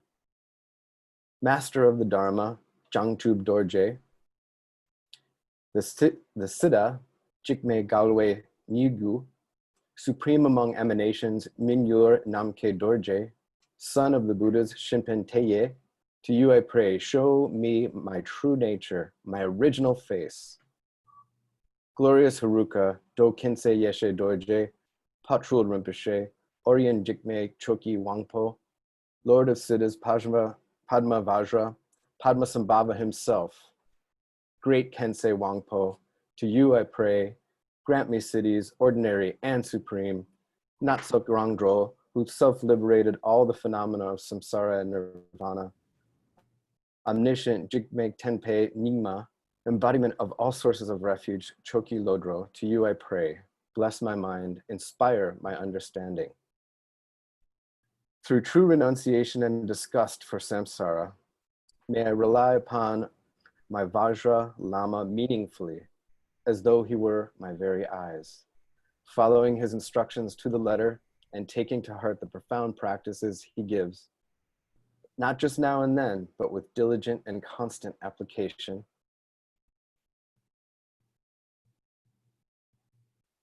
May I become worthy of the transmission of his profound wisdom mind, since all that appears and exists, samsara and nirvana, from the very beginning is akanishta, pure realms of the Buddhas, where all appearance is liberated into perfect Buddha forms. All sounds are purified into mantra. All thoughts are matured into dharmakaya. And since Dzogchen is free of any effort of abandoning or adopting, and since Rigpa's self-radiance is beyond thoughts and experience, may I see the naked reality of dharmata. May all ordinary clinging to reality be totally liberated into rainbow light, and the experiences of kayas and tikles increase. May Rigpa's strength be enhanced, maturing into the fullness of Sambhogakaya perfection. As all perception of phenomenal reality wears out and the conceptual mind dies into the state of total enlightenment, may I gain the stronghold of the youthful vase body free from birth and death. But if I am not able to master the practice of the great Ati Yoga in this life, and this gross physical body is not liberated into the pure space of the rainbow body, then when the constituents that form this life fall apart, at the moment of death, may the ground luminosity arise as the Dharmakaya, pure from the beginning. May appearances of the Bardo experience be liberated into Sambhogakaya forms, and perfecting the path of Trekchö and Toyo. May I be liberated as naturally as a child running into its mother's lap. In this great secret Mantrayana path of luminosity, Dzogpa Chenpo, the summit of all, enlightenment is to be sought nowhere but in the face of the Dharmakaya. If I am not liberated into the primordial state by actualizing this, then by taking the sublime path of the 5 practices of enlightenment without meditation, may I be born in one of the naturally emanated realms of the 5 Buddha families, and especially in the palace of lotus light, the Zangdokpalri heaven of Guru Rinpoche, in the presence of the Lord of Urgyen himself, chief of the ocean of Vidyadhara masters, while he is celebrating the feast of the great secret mantra Dharma. Let me be born as his favorite son or daughter to take upon myself the task of helping limitless beings. Through the inspiration and blessing of the ocean of victorious Vidyadharas, by the truth of the Dharma Dhatu beyond conception, and with this free and well-favored human form, may I train in the 3 activities of perfecting, ripening, and purifying, and by actualizing this auspicious interconnection, attain the state of Buddhahood. Thank you. And here now we have empowerment, 4 empowerments that you can receive yourself, you can give yourself. So now we have all chantings are done and all the mantras are recited. Now we have the city, we have getting empowerment here. Guru Minsamne Umjik Chushiradagun Zerbale Vizaranta. So here you can visualize the meaning to receive empowerment yourself.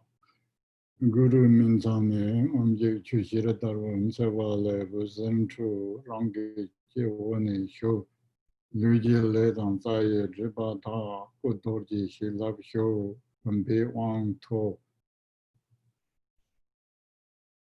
Jirim Jeno to Chor Namirin Zije Sawante Truko Kompon Tove Garva Jula Sha Rembane Ajik Pima Ragada Barvale Vizent Rangun Rembane Sho Nage Letan Longi Drepa Ta Songdorji Hilab Sho Sangwen On To De Yuje No De Chur Sewang Rinzinje Sawante Longchu Zogi Kompon Ki Karwa Jula Sha Tuki Hungi Nampando Janle Wuzen Chu Rangun Yinkane Shu Tigle Yiji Tang Tigle Dreba Ta Tokdorji Hilab Shu Shirab Yishi On To Dedang Zendale No De Churo Chaja Rinzinje Sawante Chuko Kompon Toge Karwa Jula Sha Lara Yang Toki Hongwe Hungi Nimbashi Kandam Pawan Yin To Chi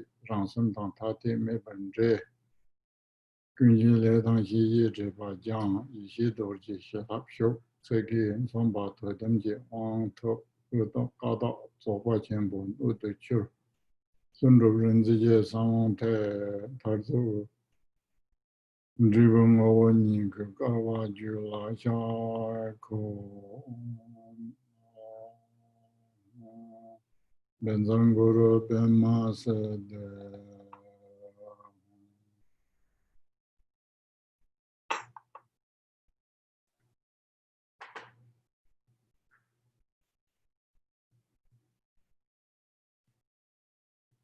From the letter Om in the Guru's forehead, radiant and shimmering like moonlight, rays of light stream out and enter my forehead. Negative actions of the body and obscurations of the channels are purified. The blessing of the Vajra body of the Buddhas infuses me.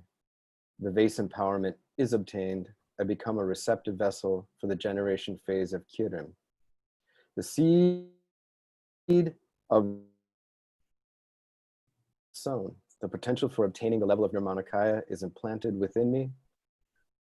From the letter Ah in his throat, blazing like a ruby, rays of light streak out and penetrate my throat. Negative activity of the speech and obscurations of the inner air are purified. The blessing of the Vajra speech of the Buddhas enters me. The secret empowerment is obtained. I become a receptive vessel for the mantra recitation practice. The seed of the Vidyadhara with power over life is sown. The potential for obtaining the level of Sambhogakaya is implanted within me. At his heart, from the letter Hung, sky-colored rays of light pour out and plunge into my heart. Negative activity of the mind and obscurations of the Tikle are purified. The blessing of the Vajra mind of all the Buddhas is instilled in me. The wisdom empowerment is obtained. I become a receptive vessel for the Kandili practice of bliss and emptiness. The seed of the Mahamudra Vidyadhara is sown. The potential for obtaining the level of Dharmakaya is implanted within me. Again, from Hung in his heart, a second letter Hung bursts out like a shooting star and merges indistinguishably one with my mind. The karma of the ground of all and cognitive obscurations are purified. The blessing of the Vajra wisdom pervades me. The absolute empowerment symbolized by the word is obtained. I become a receptive vessel for the primordial purity of Dzogpa Khenpo. The seed of the spontaneously accomplished Vidyadhara is sown. The potential for the Svabhavaka Kaya, the final fruition, is implanted within me. Om Ahung Vajraguru Pema Siddhi Hom. Lame Tukane Uze Marpo Chutanji Paji Araji Shunwa Tanyi Dorje Nanjura Marazar Ninkar Rigba Samji Umarji Konverji De Chun Guru Rinpoche Tukara Tembe Yirme Roje I visualize myself clearly as Vajrayogini. From the heart center of the Lama, a beam of light, red and warm, suddenly bursts out and touches my heart. Instantaneously, I am transformed into a sphere of red light, the size of a pea, which shoots up towards Padmasambhava like a spark that spits from the fire. It dissolves into Guru Rinpoche's heart, merges, and becomes one with him, one taste. Okay, that's the empowerment. And now, when become one taste with the Guru Rinpoche, then you can meditate there, and then after that, rise from there, meditation occupies. Chant this Guru, I think again, Guru prayer.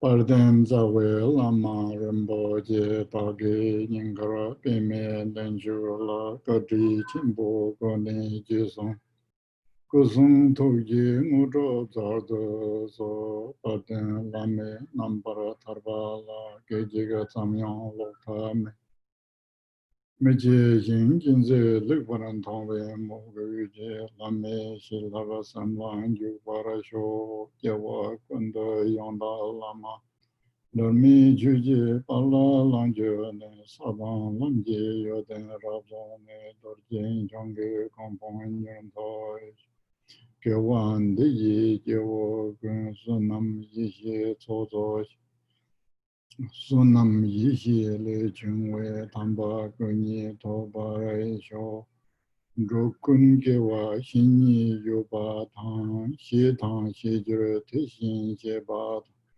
Sombo Yishin Tendre Sada Pa Kunjang Kune Sombo Rigyo Reiki Jambara Pao Shetaran Chemba Tang Kundu Sombo Tiyan Tishin Tada Kunji Jesa Dala Kewan Deda Tamji Rabdo Mo Tusung Jikbi Jawa Tamji Jik Mowa Kanglan Jota Ngawa Agi Jewi Zawan Dikun Jang Sombo Juje Rabdo Ngowa Je Kangdo Jewi Jewa Tamji Tori Yoden Duden Tobara Sho Jima Tato Chodan Chejurich Sojin Drobe Rawan Yubara Sho Tenyang Lama Tamba Inyenshi Nintan Sendo Chula Yubara Sho Choto Nene Nyingbo Tendro Sendere Zibi Jamso Gavara Sho Zipa Tambe Churap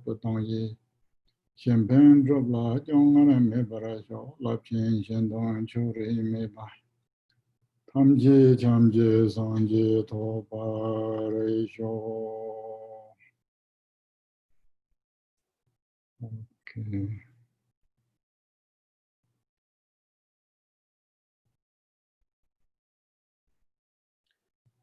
Glorious Root Lama, precious one, dwell on the lotus seat in the depth of my heart. Look upon me with the grace of your great compassion. Grant me the attainments of body, speech, and mind. Towards the lifestyle and activity of the Lama, may wrong view not arise for even an instant, and may I see whatever he does as a teaching for me. Through such devotion, may his blessing inspire and fill my mind. In all my lives, may I never be separated from the perfect Lama, and having benefited fully from the splendor of the Dharma, may I perfect the qualities of the 5 paths and 10 bhumis, and swiftly attain the sublime level of Vajradhara.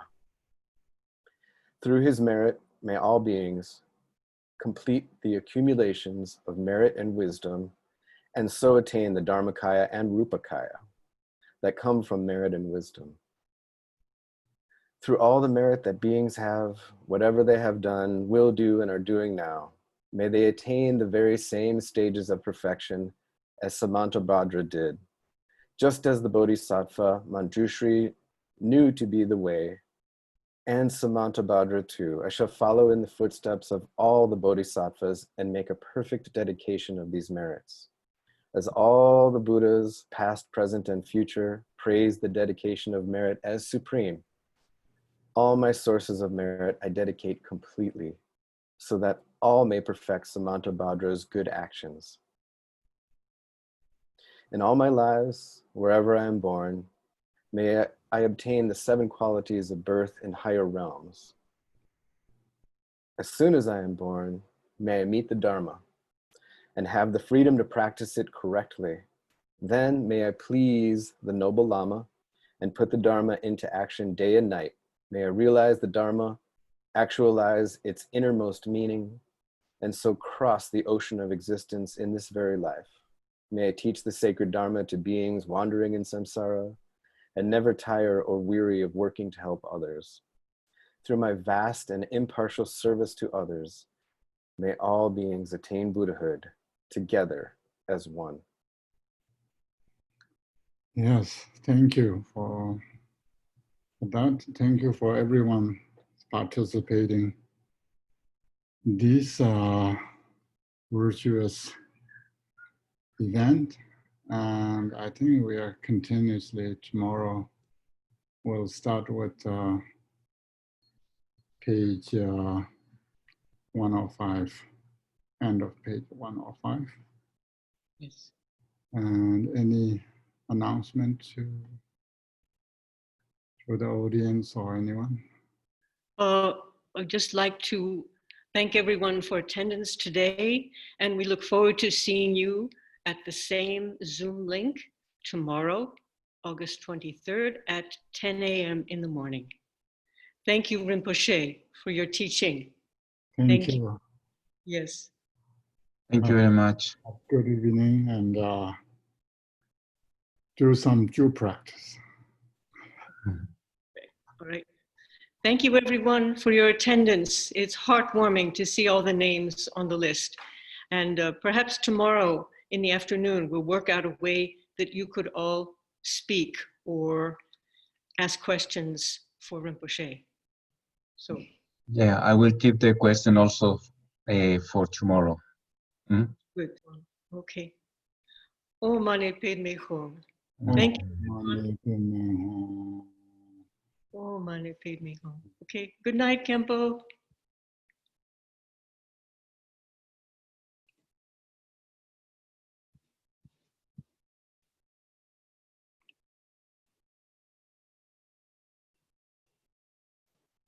Okay.